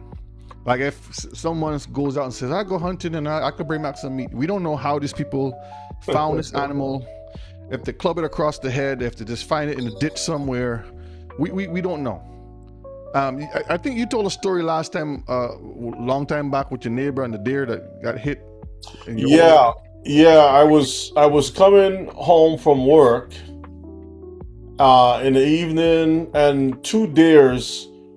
One jumped across the vehicle. The other one ran right into the side of the vehicle, smashed himself, broke the neck, and was suffering, and then it just died. Right, and down in the cul-de-sac there was a Gentile who was doing some handyman work, and he had a pickup truck. And when he saw the thing, he got so excited. He left where he was. He came to me. He says, "Are you gonna eat it?" I says, "No, knock yourself out." So he went back, got the truck, came up, dropped the thing in the back of the vehicle. It was gone. He got a whole deer for his family, his neighbors, everybody, his clan, his kinfolk. All his kinfolk, Cody and all them, got some good eatings. Yep. Continue reading. In fact, go a little higher up. I can't see. Okay, I see. Okay. In fact, eating roadkill, period, whether you get it from a food bank or drag it off the road and prepare it at home yourself, is becoming more common as the number of states where it's legal to harvest roadkill for food continues to increase. Let's see if we need anything else. Go down here. Okay. So this person is saying on public radio, if you're hungry, you'll eat, and there's nothing wrong with it. That's the mentality of the heathens, because this is why I went through the laws first to show you we have to be separated, what the Most High instructed. Now we're going to see the mindset of the heathens and what they are encouraged to do, because the spirits demand it. Okay, the spirits that are put upon them are allowing them to be hungry after this kind of stuff. Let me see if I need anything else. Okay, right down here. That's sort of how a roadkill feeding program in Trempealeau County, Wisconsin, called Helping the Hungry, started in 2015. Okay, so the video we're going to watch now is, okay, let's read this first and then we'll go to the video, because this is the video to this part here. Helping the Hungry was created to avoid the needless waste. Now, when drivers hit deer, elk, or moose, or if they see one that has been killed, they are encouraged to call the sheriff's department to report it so that it can be given to one of the handful of the needy families who signed up for the program. So if you sign up for the program and Bobby down the street finds some nice delicacy meat in the corner, he can call up and then your name will be checked off the list. So here you go, you get Nice butchered meat right here for you. All right, go ahead and read that one. The food banks and homeless shelters. The food banks and homeless shelters that cook and serve roadkill meat differ in how they dole it out. So be careful if you happen to go to a homeless shelter as a Hebrew looking for a place or whatever it is, and they're having this soup drive, or you got some special burgers or something. We don't know. Okay, continue. Some tuck wrapped frozen slabs into people's weekly grocery offerings, while others might offer it as a daily meal option. So there it is for you, Mishpachah. You want to see something, Elder? Oh, okay. Wait, hold on. Just finish reading this here. Go ahead. Roadkill meats might be served as steaks occasionally, but usually kitchen staffs try to include it in dishes that will stretch the farthest, like chili. So if it's cold outside and somebody offer you a nice bowl of nice warm chili, you're like, oh man, this is good. Good stuff. Casserole, burgers, and also soups. All right, go ahead, Ella. Yeah, all praises to the Most High. You know, when I brought up, I don't eat. We was not trained to eat at anybody's home. Not nobody next door, no place. If I hungry, it doesn't matter how hungry I was. I wasn't trained to eat no place. Mm-hmm. From no hand that I don't know. Only home. That is why I was eating. I don't eat outside. Not even a friend, even some family outside, I don't eat at them either. I eat home. That's right. All right, let's see what Sheriff John Brown have to say. We call it Helping the Hungry program. It's a common sight to see dead deer lying alongside the road. Deer versus car crashes are a regular occurrence in many Wisconsin areas. Trempealeau County, annually, we receive calls of 300 to 400 car deer accidents. A couple of years ago, the Wisconsin Department of Natural Resources quit contracting with counties to remove dead deer off the roadways. So at that time, the highway departments were just asked to pull the animals into the ditch and rot. And of course, if you ever drive by an area, you know there's a stench. Sheriff Semmingson says the Helping the Hungry program serves two purposes. Number one, we can assist those that are hungry and that could use the animal. Plus, we're doing what we can to try to keep our roads a little bit cleaner. When a deer is struck by a... So the roads get cleaner because the scavengers come out and scavenge and feed it back to the people. Car, and we can confirm that it is a freshly killed animal, we'll have a list of people established, kind of like a call list, where we'll start with the closest person and call to see if they're interested in coming to take that deer for their needs. The idea for the program came from a dispatch sergeant who at the time felt there was a better way to handle deer after they're hit on roads. Rather than letting him lay and rot, she felt that there was enough need for food in this county. The community response has been positive, and many local families have benefited from the program.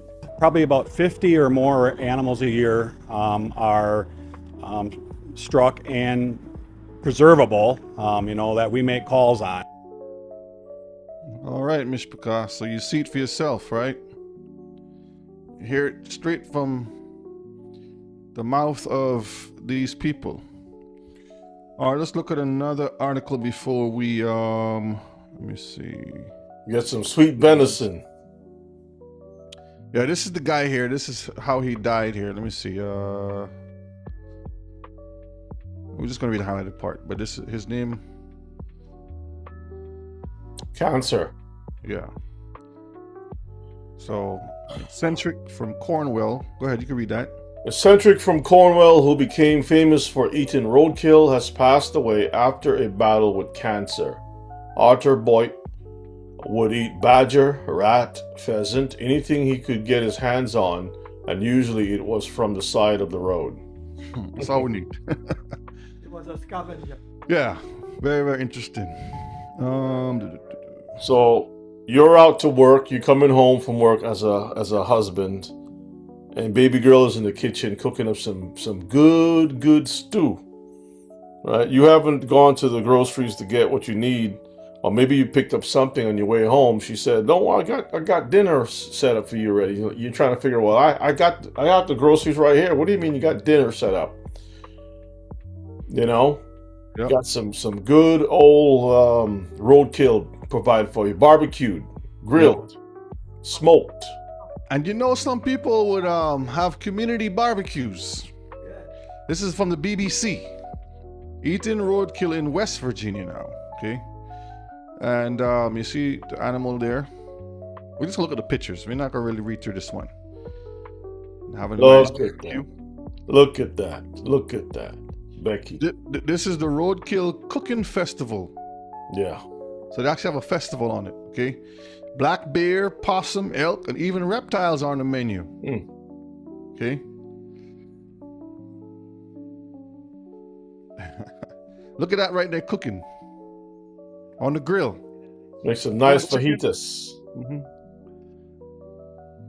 Got that on the Barbie, like he would say. Barbecue. And they even have competitions. See, the cook-offs, competitions. Look at them. Getting it ready. Got some quail meatballs. Iguana tacos. And you know, in Florida, I was going to download the video, but it was kind of long, so I just said I'll just mention it. Remember when we had the freeze mishpachah? You can go on YouTube. Matter of fact, let me just pull you it mean up. with the iguanas? Yeah, the freeze. Let me pull it up real quick, because I know some Hebrews won't believe me. Yeah, iguanas is like chicken, right? That's what they say. Yep, and it was capturing iguanas. See, right here. This is a video. Pressure on them and they'll open their All right, eyes. so I paused it here a minute. So this guy was going around because they had the freeze down there, and all the iguanas was dropping out the trees. So people was going around collecting them, taking them to the to dispose of them because they're considered a nuisance down there. But some people are collecting them and eating them. So let's just scroll through the video here real quick so we can see it. He's gonna see right here. He's cleaning it over here. And I'll show you guys after we get all these legs off. The legs off. There you go. Need a good serrated knife or something like an axe or a big knife where you could just kind of chop them. It's a nice guana stew. Some guana nuggets. Sandwiches. Some chilies. Okay, we got our legs. Now, lemon pepper. For the tail, the meat kind of ends. You have right oxtail, around you have there. iguana tail. Curry iguana. Right here. There's Red two meat. things I like to use. You want Other a red short meat. and you want Let's see, let me something just to fast cut forward with a little that's bit. got a lot of dexterity. We got our roux going in. See? It's going to thicken up our sauce as well.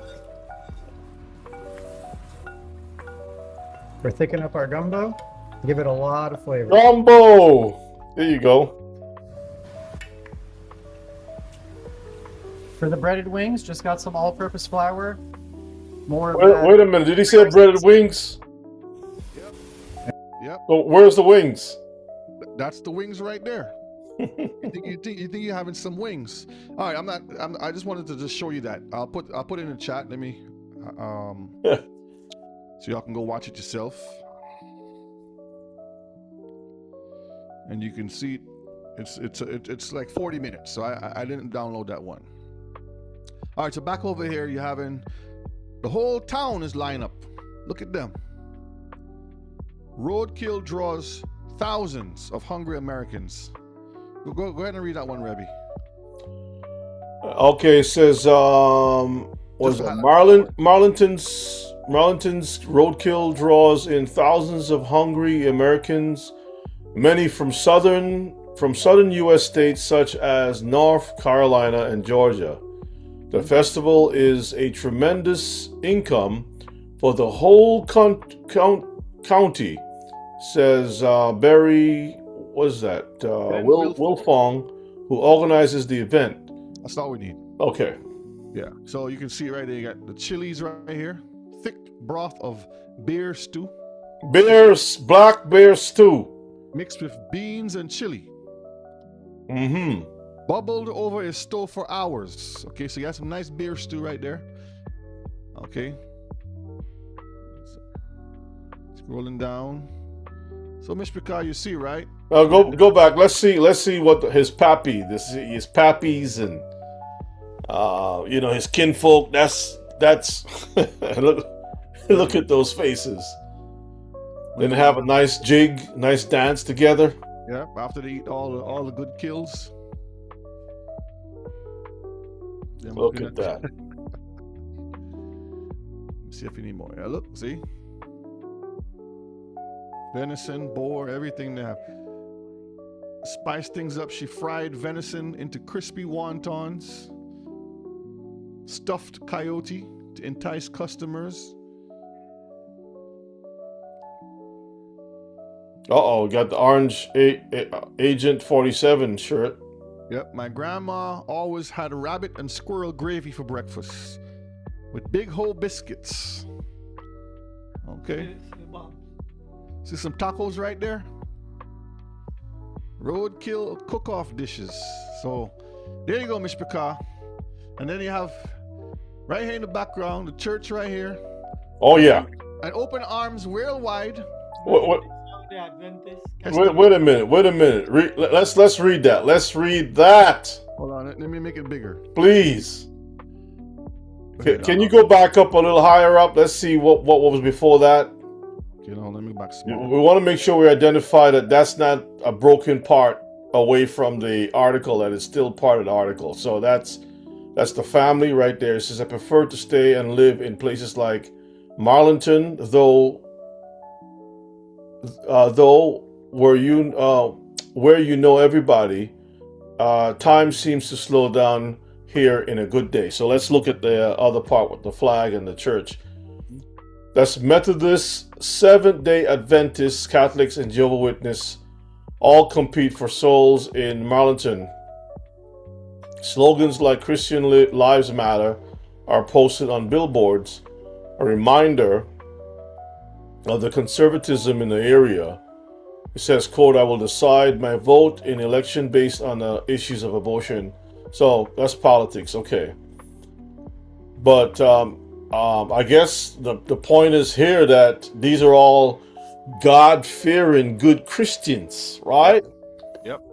Eating that, as ME says, stuffed coyote. Virginia, yep. That's all we need for that one. Okay, let's go to the next video now. And then we have another article. These are the same people that wants to be in heaven. Right? These are the same people that believe that Jesus would sit down and have a coyote sandwich.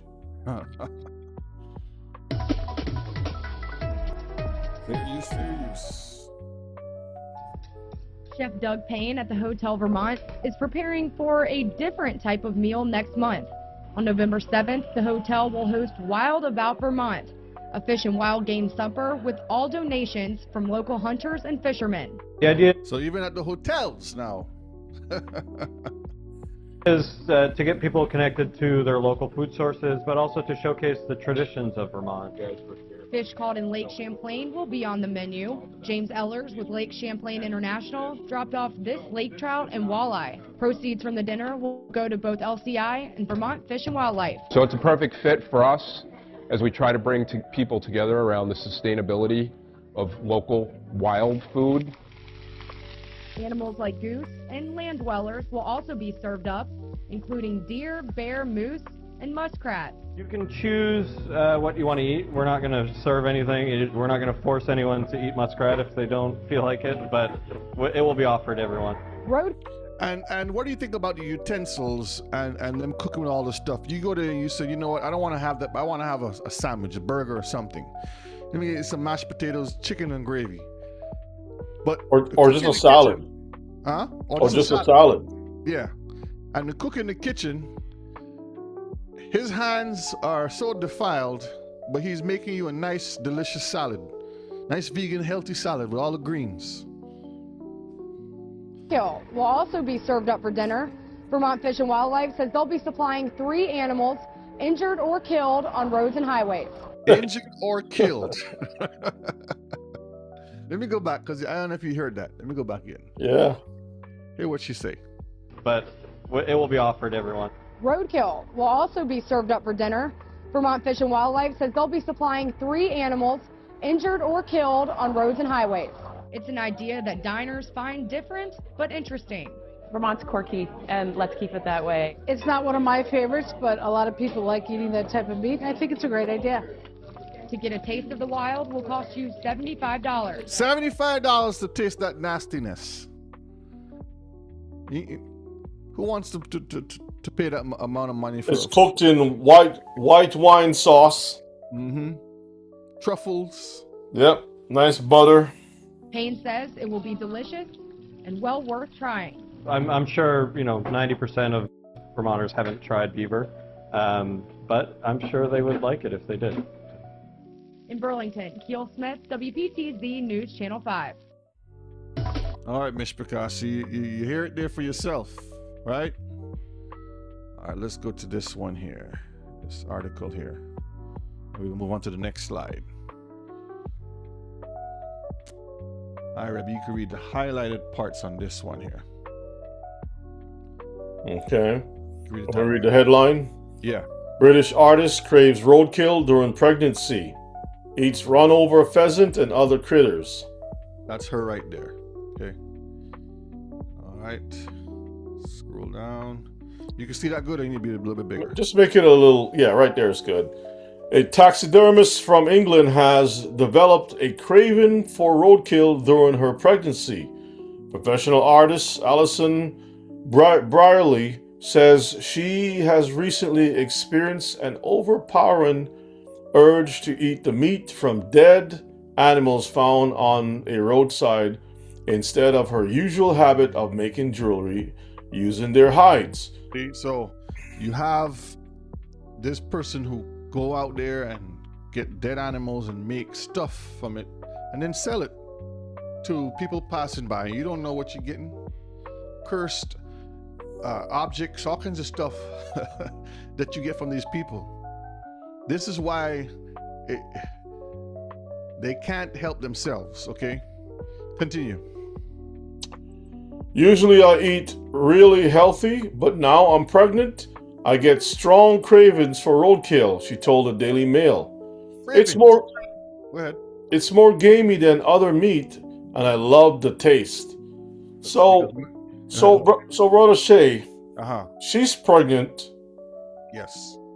I wonder if her husband knows that his child is going to be raised on carrion. Well, you saw the first family that went out to collect it, right? Yeah. Your wife is at home, your child, and then, so what becomes of that child now? Where does the craving come? So all of a sudden your child has this interest in, anyway, I'll read on. I also don't have to feel guilty about eating roadkill because I know it's had a completely free range and natural life, the Daily Mail reported. You can read it, continue, because I'm pregnant, I've been extra careful when handling the carcasses, and I always wear gloves. I don't want to risk any infections that could hurt the baby. Does that make any sense? You don't want to handle the stuff, you have gloves, but yet you're consuming it. Does that make any sense? All right, continue. Brierley first got the idea of eating roadkill when she drove past a, quote, perfectly good pheasant and thought it would make a nice home-cooked meal.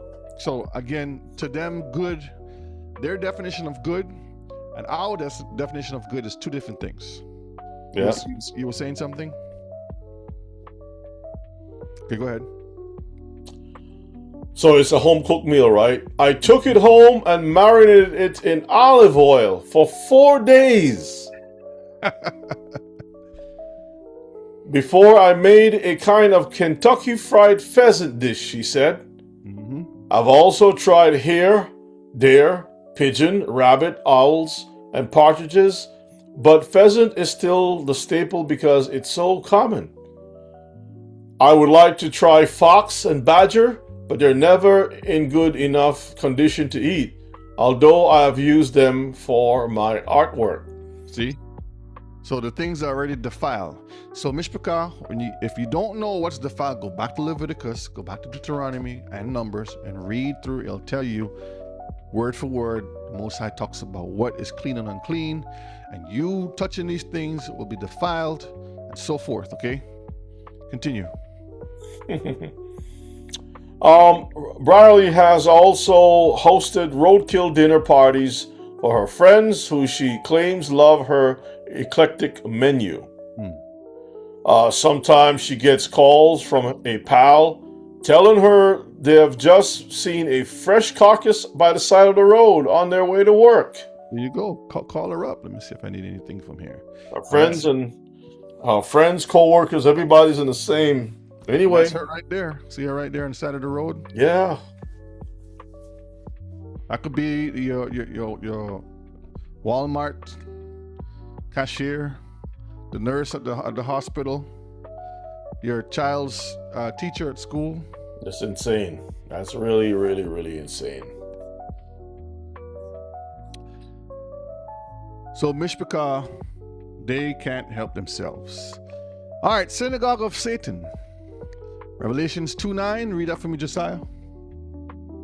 I know thy works and tribulation and poverty, but thou art rich. See, this is the key that always jumps out at me, because we have proved time and time that this particular family operates on a very wealthy scale that controls majority of businesses, programs, you name it, companies, platforms, bankers, institutes. The list is long. Sports, entertainment, music, you name it.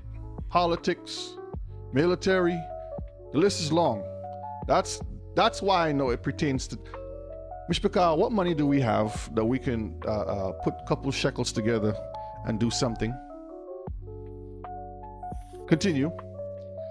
And I know the blasphemy of them, which say they are Jews and are not, but are the synagogue of Satan. They are of the synagogue of Satan. And there's a brother on YouTube that calls them the 1948ers. I was laughing when I heard that term. It's the 1948ers. All right, so read that for me, Rebbe. The 1948ers all claim to be the chosen peoples, but where does it say to worship idols, especially Baal? Or even Moloch, or these other form of deities that the Most High strictly told us not to. Josiah, Leviticus 26 and verse 1. Ye shall make you no idols nor graven image, neither rear you up a standing image, neither shall ye set up any image of stone in your land to bow down unto it. For I am Yahuwah, your Elohim. So the Most High made it known. He says, you shall make no idols, nor graven images, nor rear up any standing image. I'm reading it clear, right? Or did I misread something? All right, so in the news, this is New York Times, and I have some articles I'm gonna pull up just now and 2 videos to look at. This was back in the 1930s, I believe. Pageant to depict rise of religion. Cast of 3,500 on Jewish Day at Chicago Fair. How many of you guys have heard of this or seen this? Okay, so there's something called the Romance of the People. This was when they came off of the ships and stuff. When I say ships, not the slave ships, but at that time traveling from Germany and France and all that day after or during World War I and II, coming over to the US, the 1948ers, right? When they came over, they put together this event called the Romance of the People. We're going to see what this is, okay? Let's go to the next slide. All right, so this is highlighted excerpts from here. So you can see right here. Rebbe, read that for me. All right, it says Judge Harry M. Fisher, General Chairman of the events of that day, and Mayor W. Weisgull, Executive Director of the pageant, pointed out that the event would be of vital interest to Christians of all sects. No. Why would it be vital to all Christians of all sections? Why? Continue. Quote, we have no history other than racial. So they have no history other than racial, meaning that they're calling themselves what? Jews. They have no other history. That's red flags right there, right off the bat, show you how they came into taking over this identity. Continue. It says, that is exclusively our own as Jews.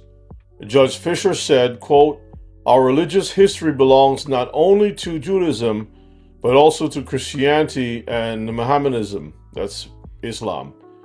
The romance of a people will be shared with our Christian friends as a common historical experience.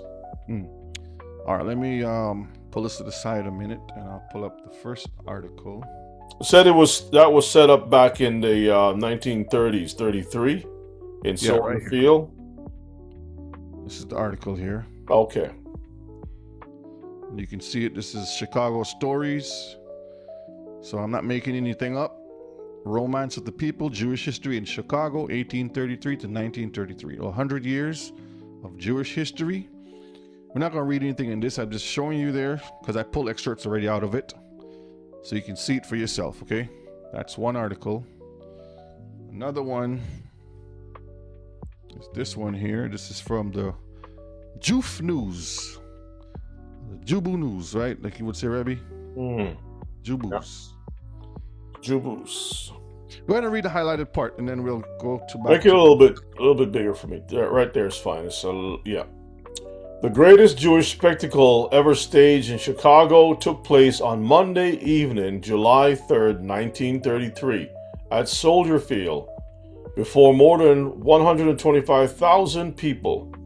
Sponsors by the Jewish Agency for Palestine, the romance of a people was the culminating event of Jewish Day at a century of progress. The World's Fair held along Chicago lakefront. Now, when you read the whole thing, it goes in. Let's continue to read it, and then I'll comment on it. Okay, so underlined part says Chicago Zionists consider Palestine their homeland, and since the Jewish Agency represented the Jewish community in its dealings with the British Mandate authorities in Palestine, the Jewish Agency was the obvious choice to represent Jewish national aspirations. Skipping down to the highlight part, the pageant was so successful that by 1932, he could proclaim the Zionist organization is today on the lips of every Jew and non-Jew in the city of Chicago. And there's some more stuff we can glean from this, but I want to focus on something else. So I'll put the links and stuff there in the chat that you can go back and look at it. But this is just telling you that they was preparing to go raid and steal the land of Israel. That's all it was going to do, right? And that they were doing some heathenic things that the children of Israel are not supposed to do if they claim to be the children of the book, right? All right, read this highlighted part here now. So I pull this excerpt out up here so you can see it. In the grip of a religious idea, given to mankind a vision destined to live forever, the first episode of the pageant has been built around the sacrifice. Sorry. Just read the whole thing. Okay. I just underlined those so you could. All right, so going back to the top, the air will be vibrant with all the modern mechanics of the stage and with music, a people in the grip of a religious idea, given to mankind a vision destined to live forever. The first episode of the pageant has been built around the sacrifice of a child to the god Moloch. A figure of the god, 27 feet high, flanked by lesser idols, will be the center of this scene. Now, More than why would five. they want to? Why would they want to build this thing up to enact it, to reenact it? Think about that. Go ahead, continue reading more. Okay, more than 500 slaves and idolaters will enact the ritual of the, quote, passing of a child through the flames, against which the Hebrew prophets protested. Okay, so now let's look at the video now. Let's see what they were doing. So some parts of it don't have sound because it's old footage, and you can see, let me pause it here, let me go back. Big star right here, and this is at Soldiers Field. So you have all of these people, and if you don't know what Soldiers Field is, it's a football field in Chicago. Okay, you see all these thousands of people out there, and here comes the big statue.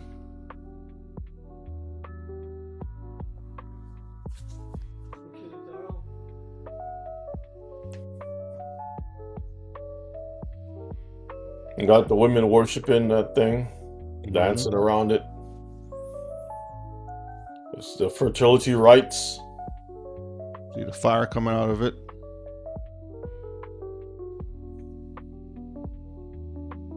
And in the background, let me go back a minute. You see the 10 Commandments in the back of it right there? Yeah. Or the so-called 10 Commandments that they're supposed to have here. Mm-hmm.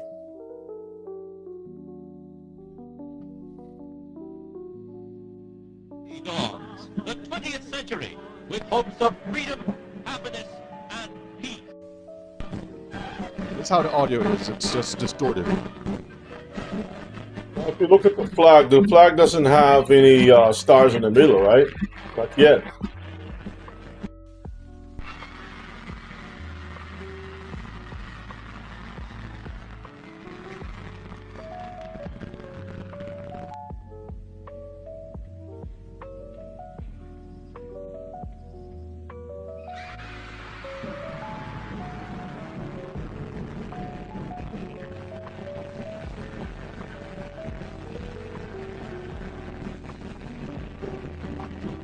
Yeah.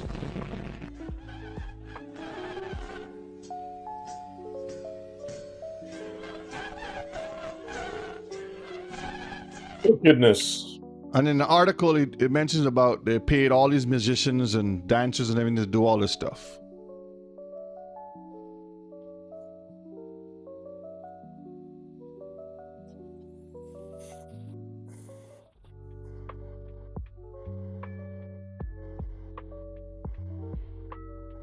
Idolatry, wickedness.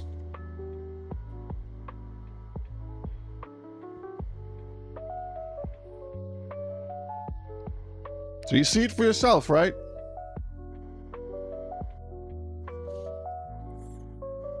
All right, so that's that video there.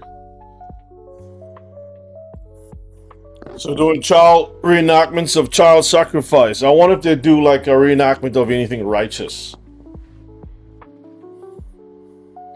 So romance of the people, and here's the articles right here. Let me copy link, paste it in the chat so y'all can look at it yourself.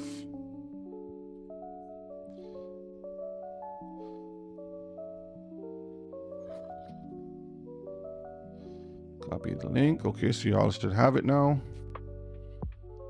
Check it out.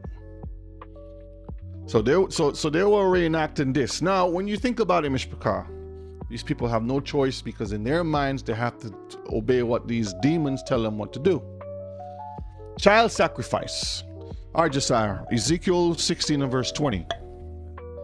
Moreover, thou hast taken thy sons and thy daughters, whom thou hast borne unto me, and these hast thou sacrificed unto them to be devoured.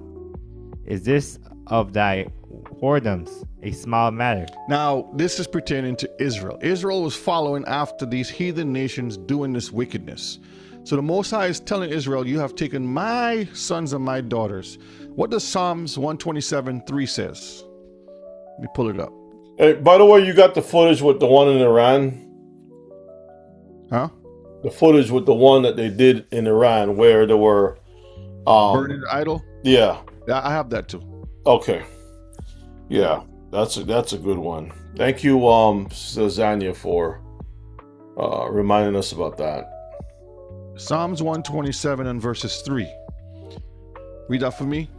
Lo, children are an heritage of Yahuwah, and the fruit of the womb is his reward. So the children, especially Israelite children, this is what it's referring to. Israelite children are the heritage of the Most High. So when we read Psalms 127, Elder, and verses 3. So when we read right here, when it says, thou hast taken thy sons and thy daughters whom thou hast born unto me. So you're stealing from the Most High now. And you're causing your sons and daughters to do what? Pass through the fire. Verses 21. That thou hast slain my children and delivered them to cause them to pass through the fire for them. And in all thine abominations and thy whoredoms, thou hast not remembered the days of thy youth, when thou was naked and bare and waste, polluted in thy blood. Now we're going to see some example of this modern day time, just to get an example of that. So let me pull this. Can you hold that for a second, Brother Shay, please, real quick? Yeah. I want to stress on two important things. Okay, go ahead. Again, the Bible says, Ezekiel 16 and 20, he says, whom you have born unto me. Our children are not looked at as something for ourselves. Our children belongs to our King, right? Or children, when we have children, we have to keep in mind that this is what the Most High wants for him. Now, the heathen or Satan knows that your offspring belongs to, and I'm going to use this loosely, deity, meaning that the Most High himself. So he wants to step in. So now what does Satan do? He wants the children to be offered unto him. But the point that I'm trying to make is, a lot of times when we think about, I'm having a baby, many cases you're not thinking who this child really belongs to. Does that make sense? Yeah. So we limit how many children we want to have, is as if we are limiting what belongs to the Most High. When we go through certain types of ideologies, what we fail to understand, I can't find anywhere in the Bible where the Most High said to limit the fruit of the womb. There's no place for that, right? That's something where he opens and he closes the womb. Same way that he, when you pray that the Most High bless your orange tree, your mango tree, your coconut, whatever type of tree it is, you want it to produce healthy and always, right? And it's the same thing for us. So again, Satan expects that the children is not even yours. Look at the ideology that children receive. Everything that most children receive is to condition them so that Satan will have full rights and control and ownership over those children's lives. Right. The education that we have, what we call the Torah, is so that our children will be wholly, completely given unto our King. Two different things, right? That's all I want to emphasize on, Brother Shay. Okay. That's good. That's good. All right, let's pull up this video here just to get us some understanding on some stuff. So I just gonna put these clips together so we can have a better understanding. All right, fair use, fair use. So is the embryo. Yeah, it's alive. I don't care. It's not, I don't want it there. I am not ready to financially support a baby. I personally don't think that I would go through with abortion I personally just don't think I would. My mom has, my family has. My mom is a conservative Christian Catholic woman, and she 100%. I'm sorry you lost your sibling. I don't care. I don't care. My mom would not have been able to mentally and financially support that kid, and she didn't have people around her to help her with adoption. Now just listen to the spirit behind this person, okay? And have those resources, and I'm happy that she did that, and I don't care that I lost a sibling. I have 3 others. I have 3 other beautiful, gorgeous siblings, and I support my mom completely in that, and I just believe that for religious sakes, let's go back to my main point. I'll end it here, but for religious sakes, I feel like since we can practice religious freely, I feel like it should be allowed that abortion should be a choice determining on your religious. About 12, 13 times before I went on and had my son. Wow, 12 or 13. And these are So this young lady to the left over here on the screen, she's had abortion 12 or 13 times, she said. Lost count. She lost count. not Plan Bs. These are real going to get abortions. Oh yeah, baby, they knew me by name. Oh, so you went to the abortion clinic 13 times? Yes, I remember I had to use one of my cousin's IDs to go get my last one. Then I was like, I ain't going back. They won't let you come back in? After a certain amount of times in the city, you know, hell no. Don't send us to jail. Everybody in here, she just keep coming back. So that's your miracle, baby, in a sense of you like, I'm finna just have it. I'm finna keep it. Well, right before I got pregnant with my son, a year before I got pregnant with my son, I had got pregnant and we was gonna keep a baby and I miscarried. Got you. At like 7 months, I miscarried. It was a girl. Wow. Well, 6 months pregnant. You knew what you were having. I did not until until I miscarried. Gotcha. So then, after that, about a year, I got pregnant twice. I got pregnant one more time, once or twice after that, but I wasn't ready.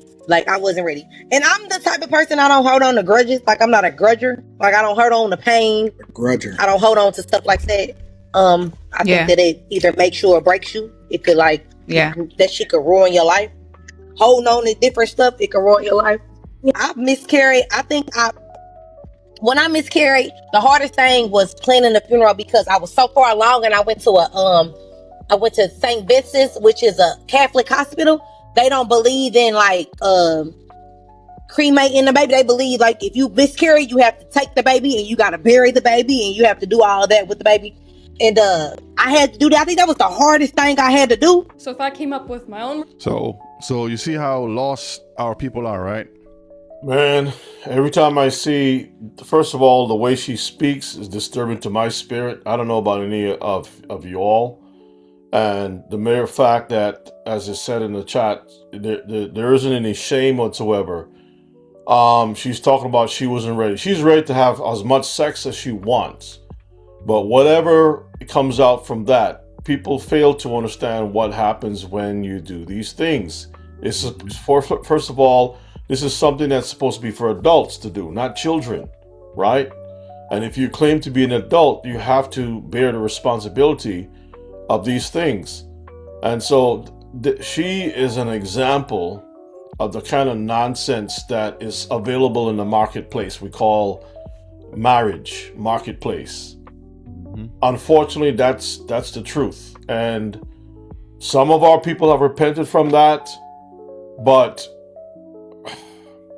sometimes there's a heavy price to pay for this kind of thing. When David sinned against the Most High, you think that the Most High when the Most High says, I'm going to put this on you, it follows you. It follows you all over the place, right? And so we have to understand, and I don't think a lot of our people really understand that when you get yourself involved in these types of behaviors of abortion or whatever, that there's a certain punishment that follows you.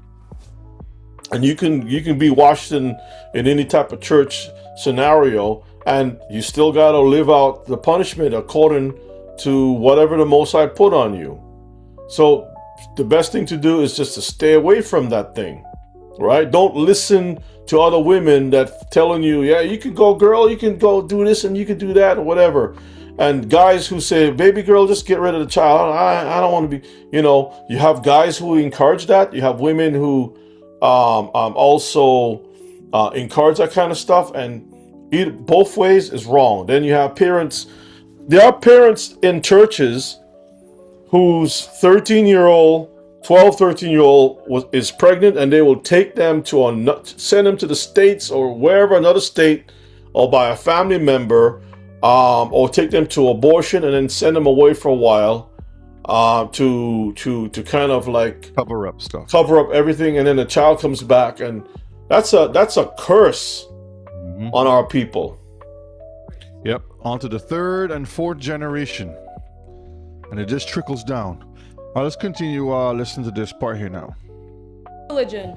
Ooh, that triggered. Satanic. I was satanic. I Yep. believe, and I Yep, am. that's right. I'm a practicing pagan. Yep. I believe that I can do whatever I want. Yep. And I have the right to an abortion in my religion, and it's completely. So in many disagreed. states that have restrictive laws against abortion, the Temple of Satan is officially suing and asking for injunctions stating that laws that prevent abortion prohibit Satanists from practicing their religion, and meaning that because they believe a woman should be able to sacrifice a child to abortion as part of their religious practice. Because they believe a woman should be able to sacrifice a child to abortion as part of their religious practice. See, so there you have it, Mishpachah. A lot of people don't understand that going down that pathway, they're offering up to these gods here, right? This is the article here, and then I'll play the other video with the one in Iran that's happening. You can see it right here. This was as of today. What's today? No, what's today? This is the 13th. This was yesterday. Okay. Mm-hmm. So you can see them right here. And when you look at the statue here, you see They were doing that in revolt to the Jubus' behaviors. It's a protest rally burning anything in association with the Jubus, the Balfour peoples. Mm-hmm. And that shows you that the video I just showed y'all earlier with them offering to Moloch and stuff, right? Dancing around. This is in protest to that. So you see it right there. Let's look at the video real quick, and then we can move on. So they are against, people who are engaged in this type of wickedness, because according to the government files, a lot of the people in high places, tech world, government, and so forth, were indulging themselves in the use of children as jerky, meat jerkies, and all kinds of stuff. Ice cream and stuff too. There's other code names out there too.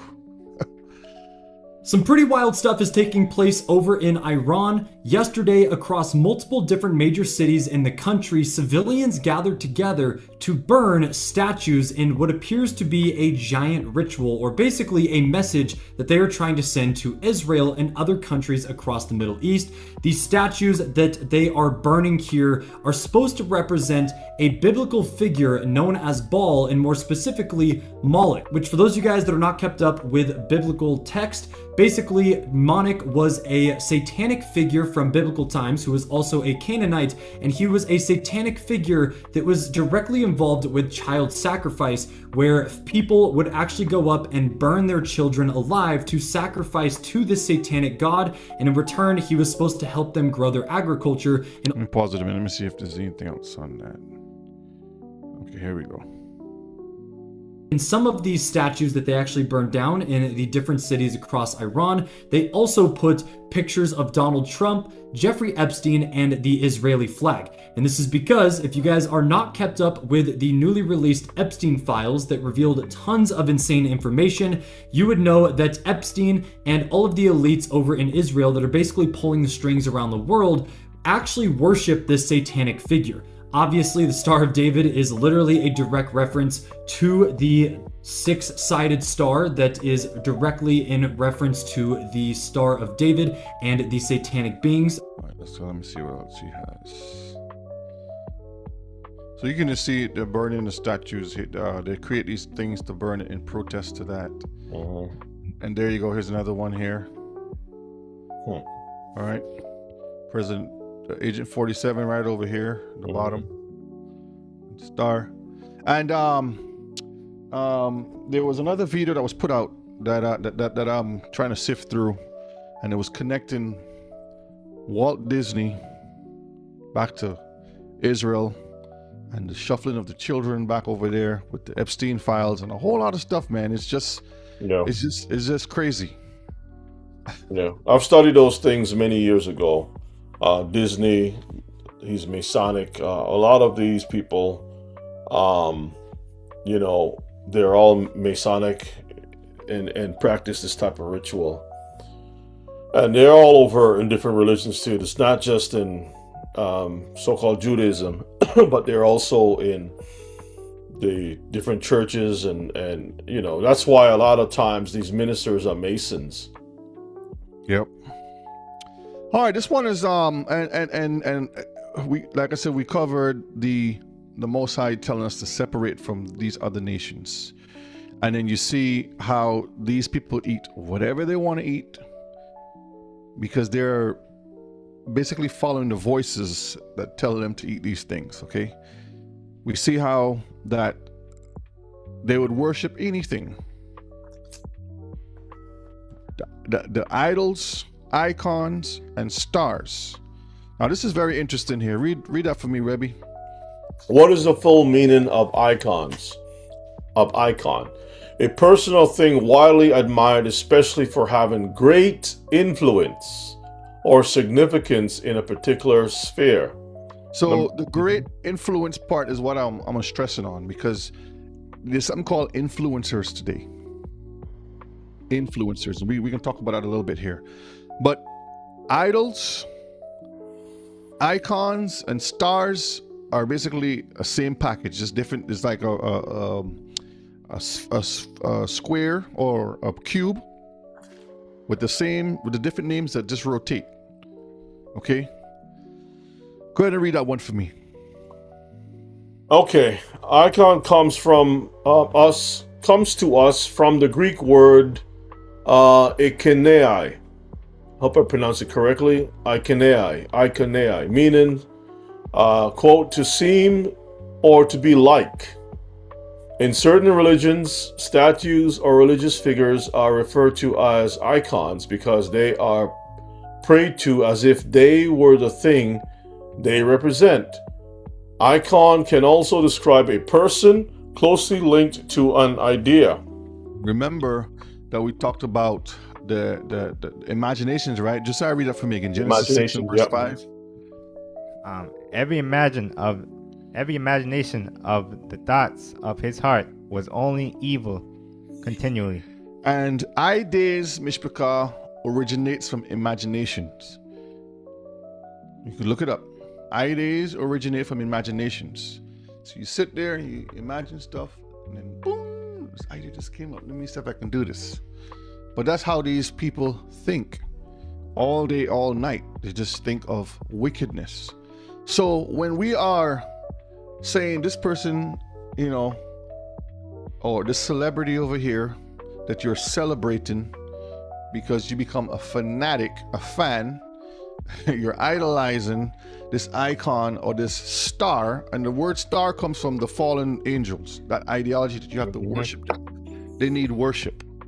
Okay, there's a lot of things connected back to it. 2 Corinthians chapter 11 and verses 14 and 15. And no marvel, for Satan himself is transformed into an angel of light. Go ahead. Therefore, it is no great thing if his ministers also be transformed as the ministers of righteousness, whose end shall be according to their works. So, to the right over here, you have a lot of influencers that the children, the generations, half these people I don't even know. Or I can say majority of these people I don't even know. But I'm sure the younger generation that anywhere from, I guess, 20s down, early 30s and down may know these people. Josiah, you know some of these people? Yeah, I know some of them. I only know two though. I think the one left hand corner is Right here? Yeah, him right there. His name is Speed, I think. Okay. And the one a little bit to the right in the middle on the bottom is Mr. Beast. The one Mr. Beast. Yeah. Yes. But that's about it. So. And we can talk about Mr. Beast in a minute, but you have all these influencers. This guy in the middle here was mocking some of the Hebrew camps and some of the Christian churches.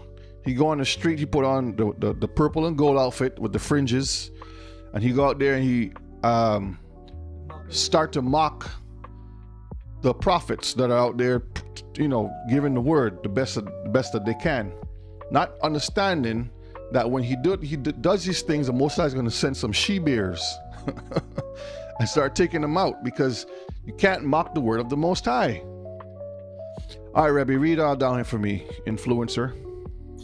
Influencer culture presents significant dangers, including the promotion of harmful health products, spread of misinformation, and creation of unrealistic beauty or lifestyle standards that damage mental health. These, along with undisclosed sponsorships and parasocial relationships, can lead to financial loss, anxiety, and body image issues for followers. So you see, Mishpachah, it is a very dangerous, slippery slope, because they're influencing undeveloped minds. A lot of children have all these accounts. TikTok accounts, Facebook accounts, Instagram accounts, YouTube accounts. And these are their icons, idols, and stars they look up to. And 90% of the information they put out is garbage. I mean, you look at the videos like, what are they? They're gonna run and hit their head on a wall. And they have a million views.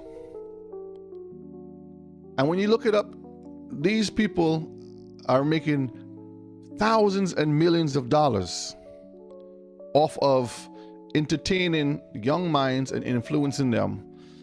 And when you look down here, it talks about damaging the mental health, unrealistic beauty, because they can tell you what beauty is supposed to look like.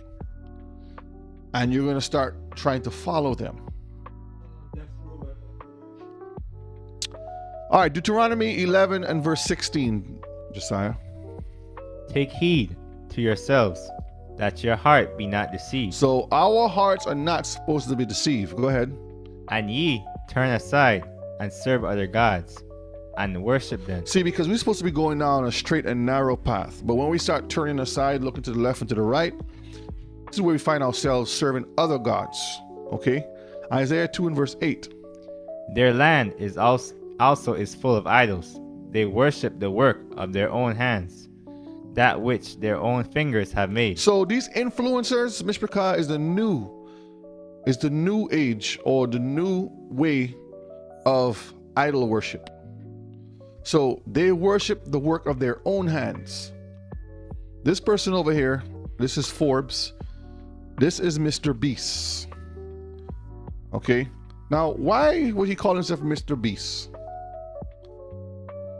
And that lightning bolt over the eye is a satanic lightning bolt. Okay.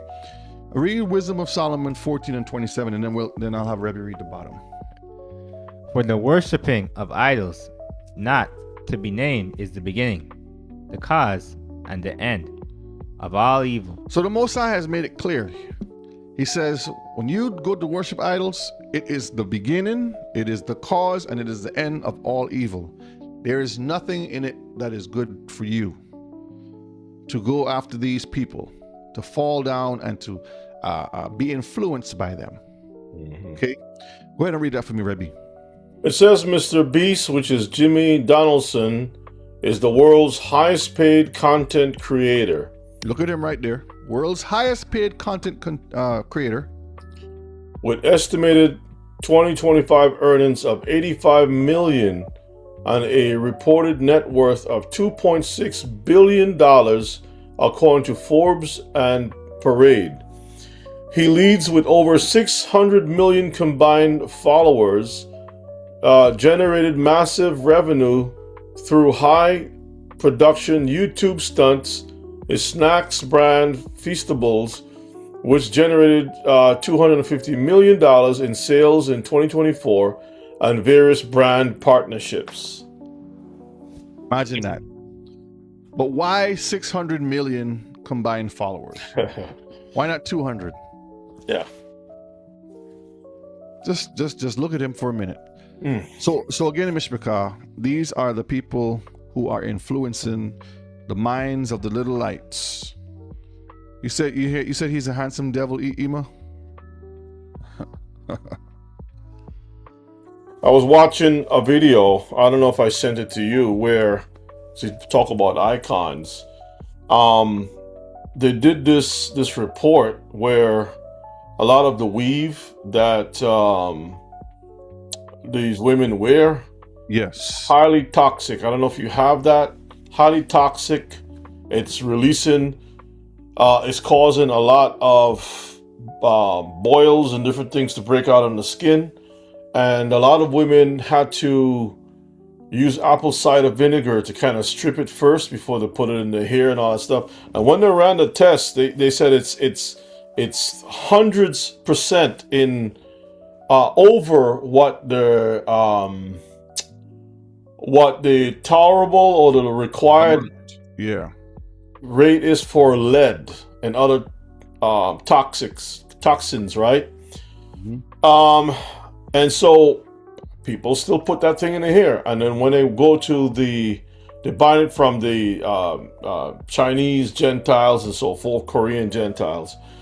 So they buy this stuff from them. They went to the different stores, to the manufacturers, and says, "Hey, this stuff is causing stuff," and they will say, "Well, we're going to look into it," and it just continues. But anyway, tests have shown that this stuff is highly damaging to our people, and our people are the ones that are going out and they have all different flavors, all different styles, and this is the latest one, and there's a lot of money to be made in that.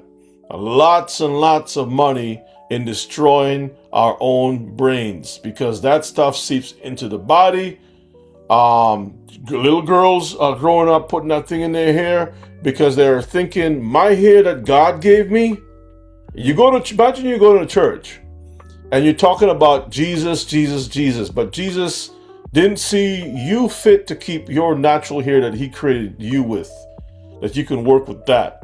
You got to destroy your natural hair and put some artificial product in your head or some sacrifice hair, and then you come before Jesus and says, thank you. Our people are destroyed for lack of knowledge. We got to cut that foolishness from us, and we have to set the example. But that's also part of idolatry that you mentioned before. Yeah. Having a form, that's the question. See, Christianity, Judaism, and Islam all share some overlapping similarities. They all have a form of godliness, but they cannot acknowledge nor accept the word, which is the law. We're going to see some of that. 2 Timothy 3 and verse 5. Having a form of godliness, but denying the power thereof. From such, turn away. So the denying of the power, let's see what that has to do, or what that relates to. The denying of the power. Let's look at Romans chapter 13, and we're going to read verses 1. All right, go ahead and read that. Let every soul be subject unto the higher powers, for there is no power but of Elohim. The powers of that be are ordained of Elohim. So what it is saying here, that all the power that you see in the world, even when the devil took the Messiah up to the highest pinnacle and showed him all the glory of the world and say, if you bow down, I'll give you this. Didn't realize that it came from his father. The powers that be are ordained of Elohim, meaning he is the ultimate power. So he is the highest of high. Okay. Now we're gonna make that connection. Let's go to Romans 1, and we're gonna read verses 21. Verses 21.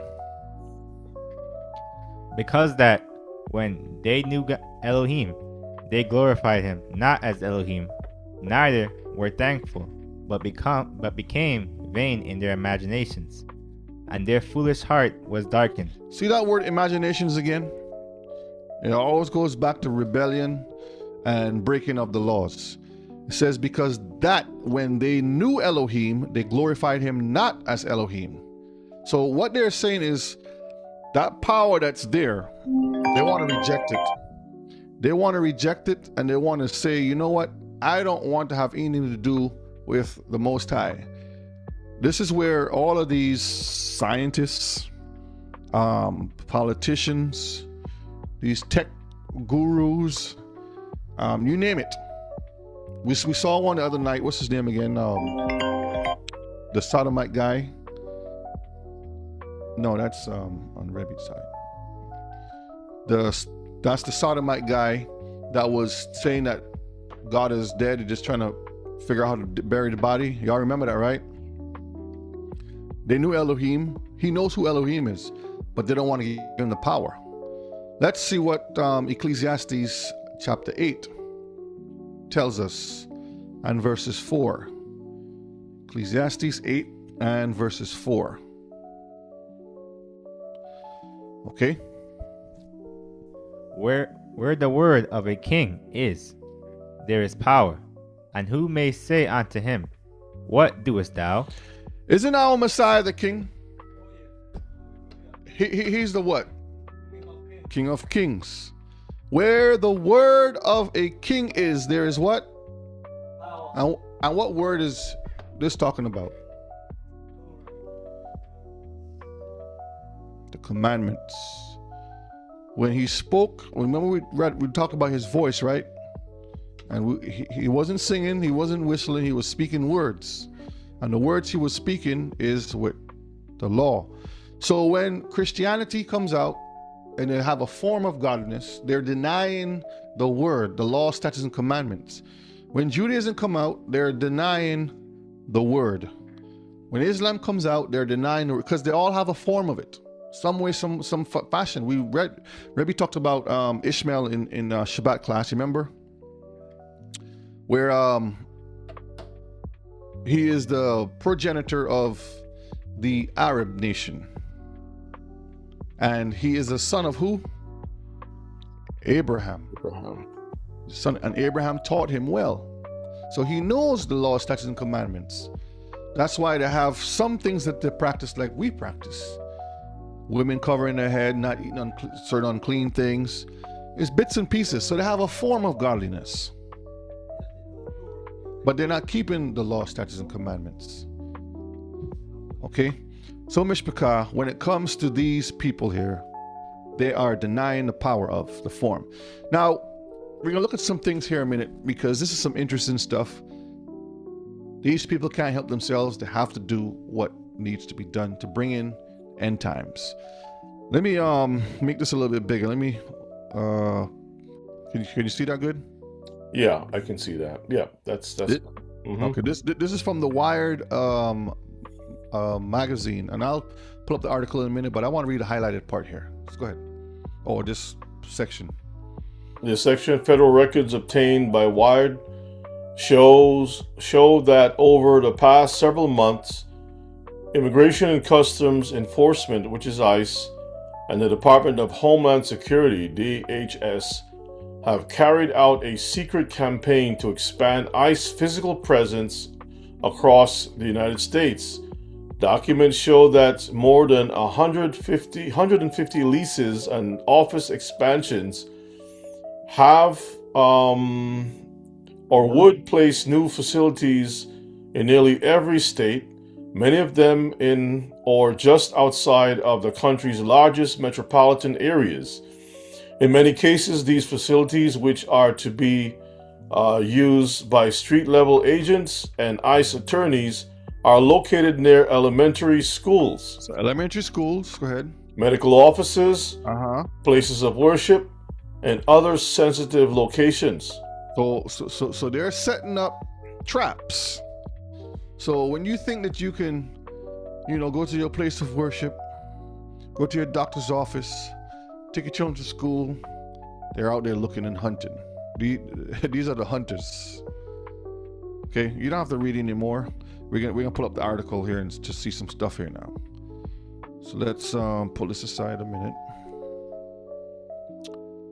Yeah, it's getting crazy out there. It's the law, everything is upside down. This is it right here. Let me put this in the chat. Is that the same one from Drudge? No, the one from George, we're gonna pull up that one next. Okay. So this is the one we just read, but you can see right here the part we took out. Mm-hmm. But they are getting ready to bring these buildings and places near your locations. So you can close that one out. Let's go back here. This is the one from Drudge right here. Yeah, that's crazy. Mishpachah, pay attention to this. Big. Yeah. It says ICE reveals a $38 billion plan for immigrant mega jails. And we don't have to read all of it, but let's scroll down just a little bit. This is from Axios, and it says that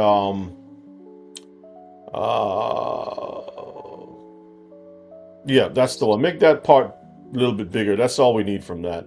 So it's preparing to have a new detention center model that will hold nearly 100,000 people. I don't know why. But they have to do what they have to do. 100,000 people. Now, it didn't say centers, new detention centers. It says center model, right? Holding 100,000 people.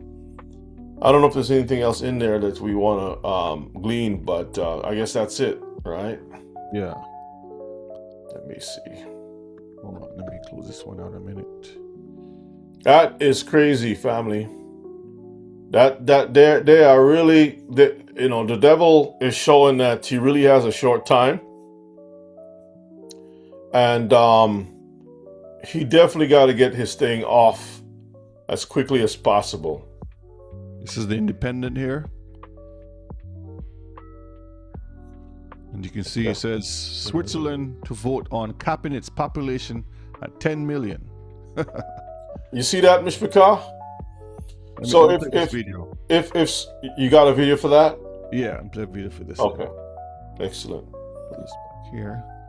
Imagine they wanna keep the population no more than 10 million people.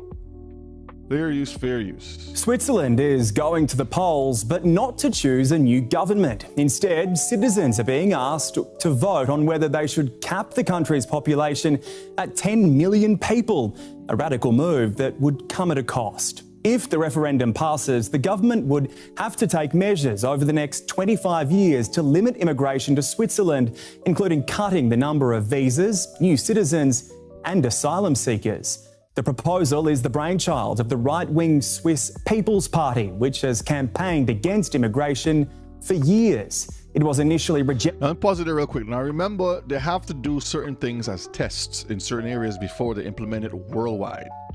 Okay? And you know they've been talking about depopulating the earth for a long time. What's her name? I think was it Hillary that misspoke?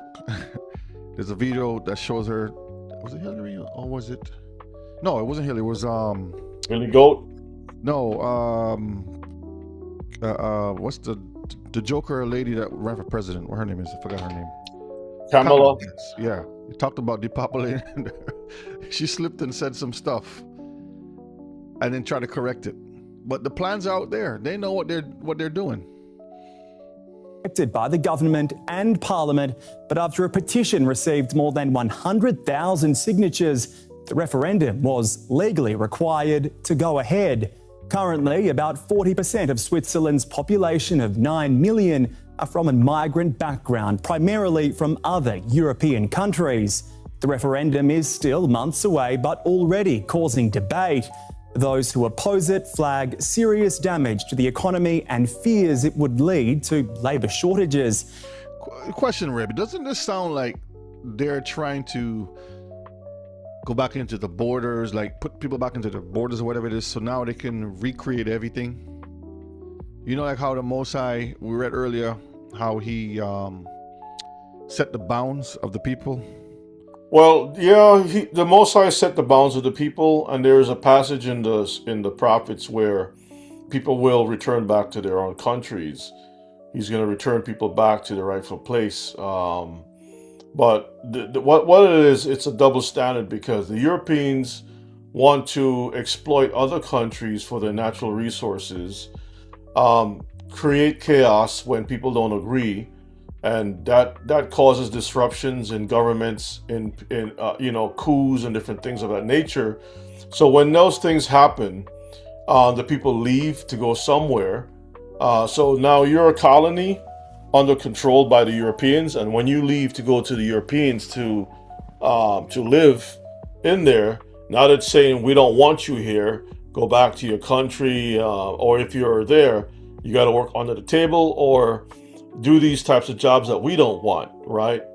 The Europeans want to come into other people's countries and buy up land and all that stuff. But it's a double standard, because they don't want anyone to come to their country and to take over their heritage, right? So it's basically slavery mindset, where they use people to gain, building and like in Dubai, they use a lot of Pakistani Indian workers and people from around the world, and take away their passports, have them working as slaves and whatnot to build up those beautiful places, and then kick the people out, right? But there's also another plan behind that too, because the people are being used as a political tool to create enough chaos to pass laws to create a one world system. So they always need to have a villain, and the villains are the immigrants. The immigrants are the villains who are like rats, bringing infestations and crime and everything else. So they're going to use that as a political tool to push their one world order, reduction of population, and all that good stuff too. So it's a very, as you always talk about the Confederacy, there's a lot of planning going into this thing from different levels. So it's not like one thing or the other. It's a lot of planning behind this thing, and Ashkenaz is deep in all of this stuff too. Very much so. Yep. Let's finish this video here. They have a plan to destroy white. They say there's a plan to destroy the white race by causing all of these people to move into European countries. So that's also by design. The Most High want the white race to have their own spot. He want Europeans to have their own spot. He want the different tribes and peoples of Africa to have their own spot, in India and China. Everybody have their own place. But these people that have these plans, they mix, match, and everything else, and that creates chaos. And they're using the chaos to push their one world system. The shortages. Its supporters, however, say immigration has risen too much and blame it for housing shortages and environmental destruction. It will all come down to the polls in June. All right, so that's that one. Let me pull up this one here now.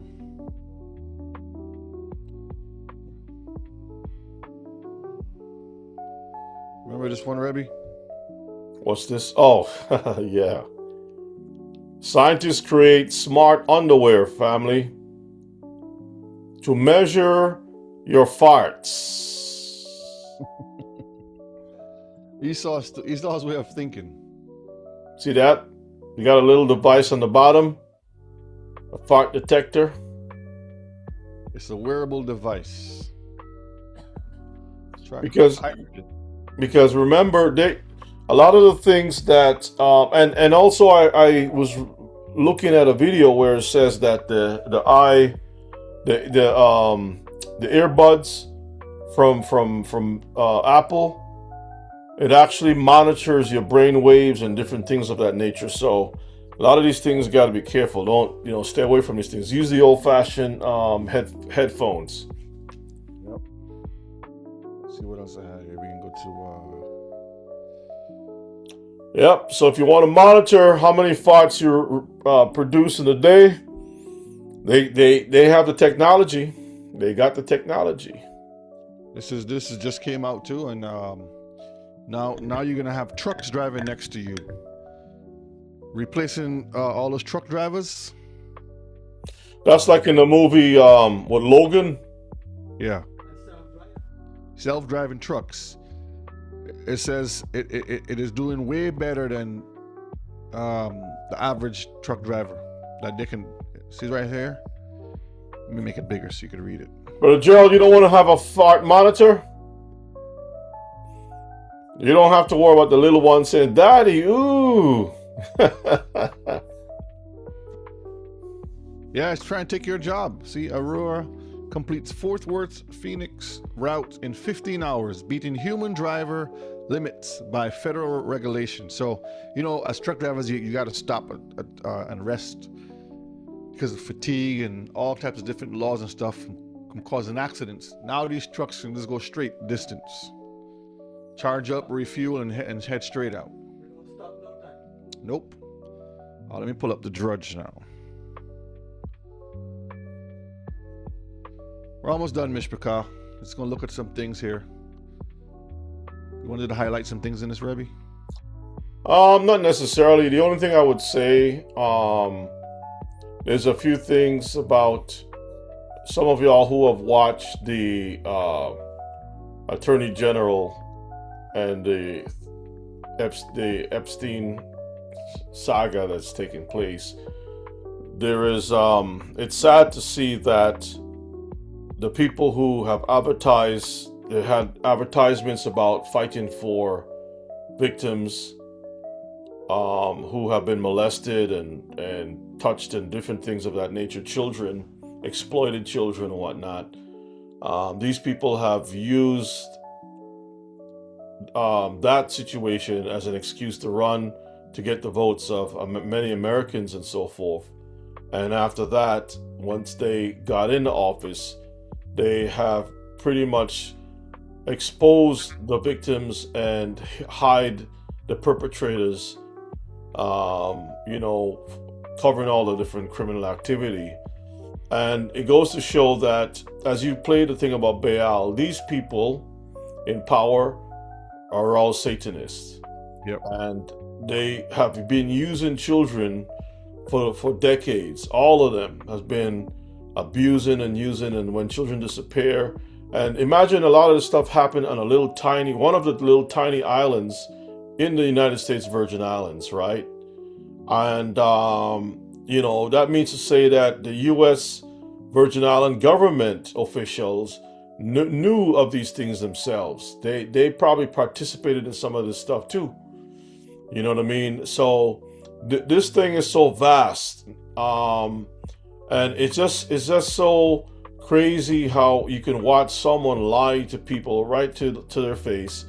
And they're doing what they call opposition research. So what a lot of the congressmen have found out is that when the Attorney General came to answer questions, she had a whole bunch. They already see who was looking into the files.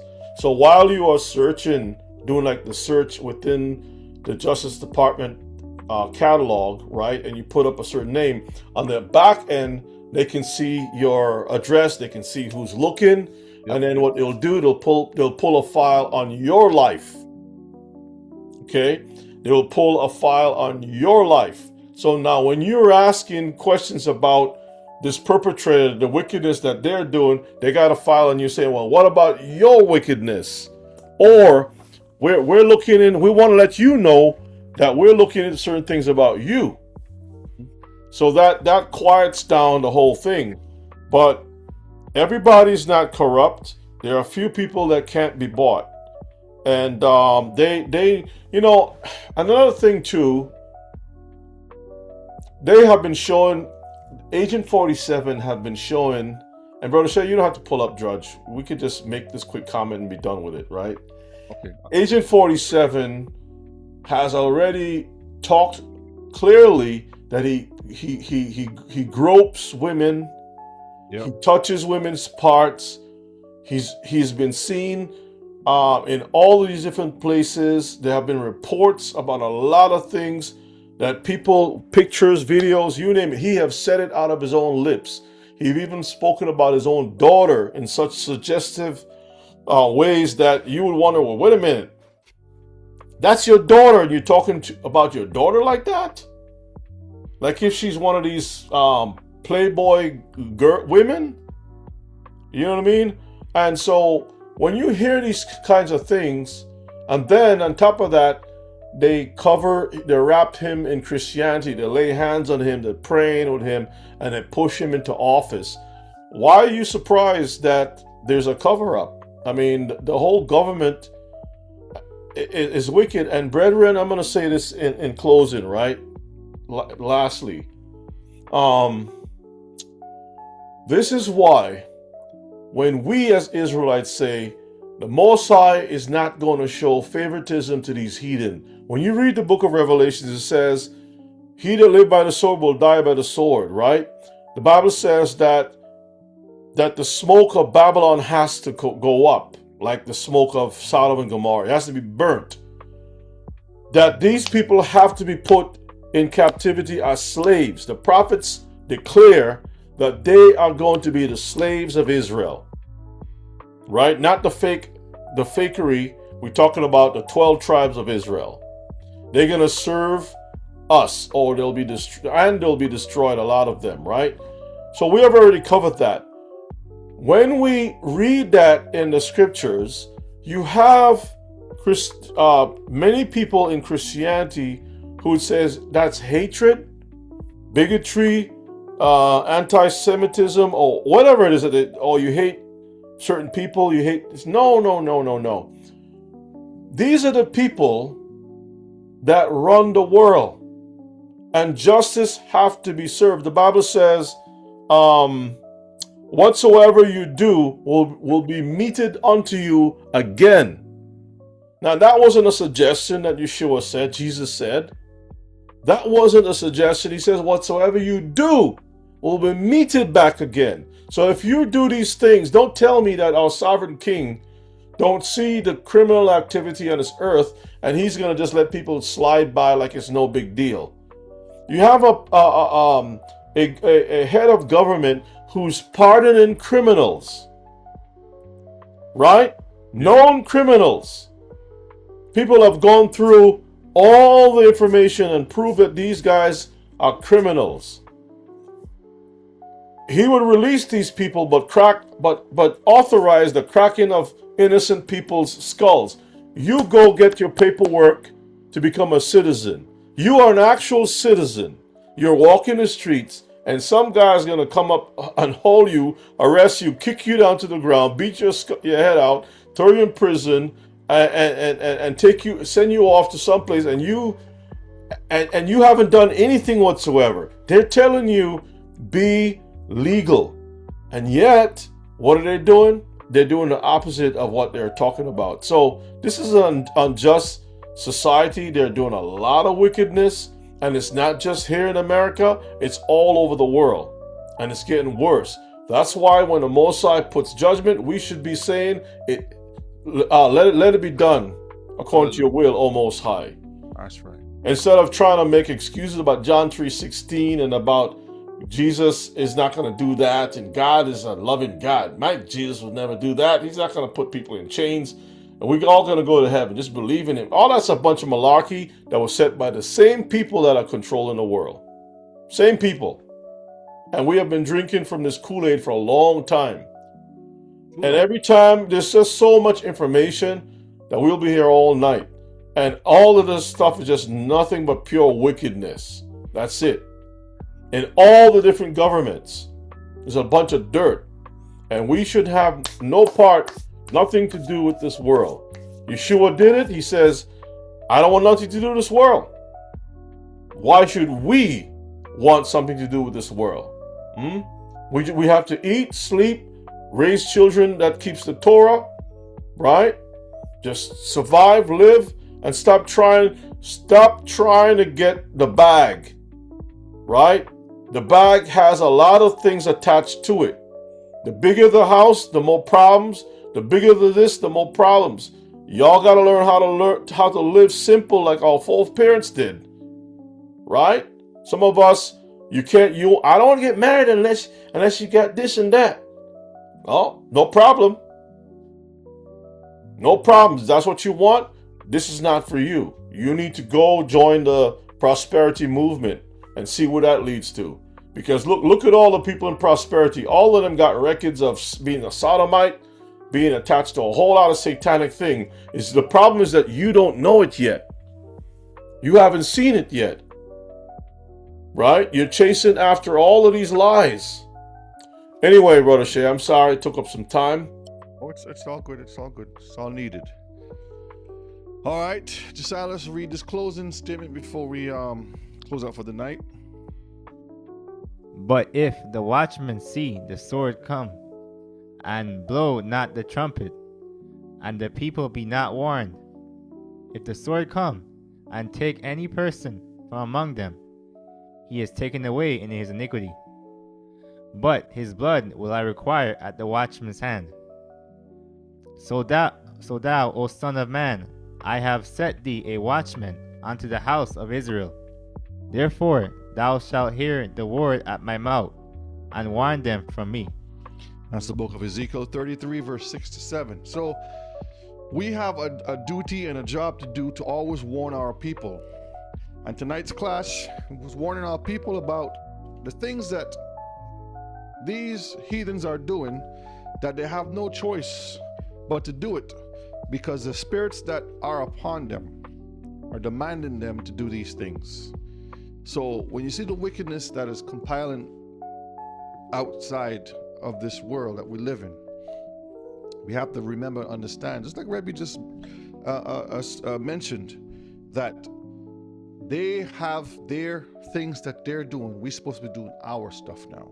Let's focus on our salvation, our homes.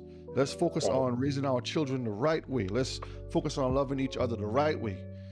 You know, in the book of Jubilees, in the beginning, the Most High says, I think it's verses 27, chapter 1, verse 27, he tells Moses, he says, I already have this thing in control already. They're going to cry out to me. And when they cry out to me, I'm going to seal them. And when I seal them, nobody is ever going to mess with them again. And that's where we want to try to be in that point where the Most High can seal us finally. That's why we always pray to the Most High for each other, that He seal each and every one of our homes. Amen. That we may do what is right in His sight. Because Mr. this world is wicked. Yeah. Praying for the time to be short. So I hope we learned something tonight. We see all kinds of disgusting things the heathens are doing out there. So why we have to guard our homes, take care of our little lights, what they watch, who they're influenced by, where we go to get our foods from, all these different things, to be aware and be vigilant. Okay? Elder, you want to say anything before we close it out? All praises to the Most High. So family, what I have to say tonight, I hope and pray that as we have listened to the words that was spoken by Brother Oshay and Brother Yona, only that we all will take heed to these words. How long this preaching is going on? Are we taking heed or not? So I pray, family, that we all that hear the words tonight, we will take heed and make our calling an election show. Thank you, Brother Oshay. Thank you, Brother Yona. Hallelujah. Just remember, Mishpachah, tomorrow night, 8 o'clock on the prayer line, we're going to meet to hang out and just to talk to each other, right? So all the extra talk that we want to talk, we can do it tomorrow. And everyone have a chance to see each other's faces. Just remember to, be respectful and get your camera ready. And when I mean respectful, again, be halfway decent. Make sure that your environment is appropriate, because sometimes people have all kinds of unnecessary talk going on, and it's just, you know. But anyway, I look forward to. Yeah, we don't want no dogs in the background barking, news going on, and stuff like that. So, what time tomorrow night? 8 o'clock. Use the prayer line. Prayer line, Mishpachah. Prayer line. Not this one. I know some Hebrew are gonna come on this line tomorrow night, and they're gonna text Rebbe and say, "Well, no."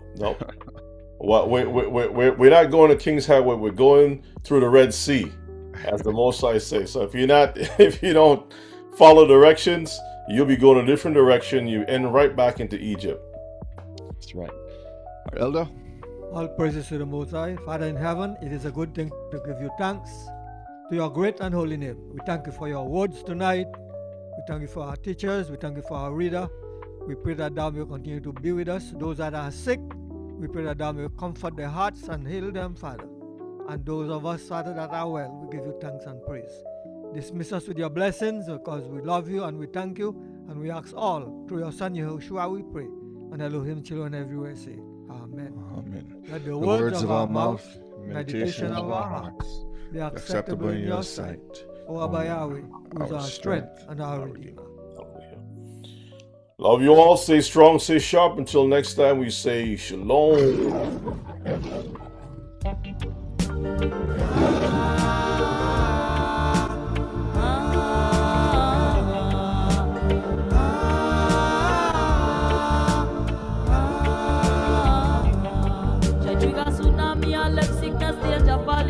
Quick to transgress, play with fire continually.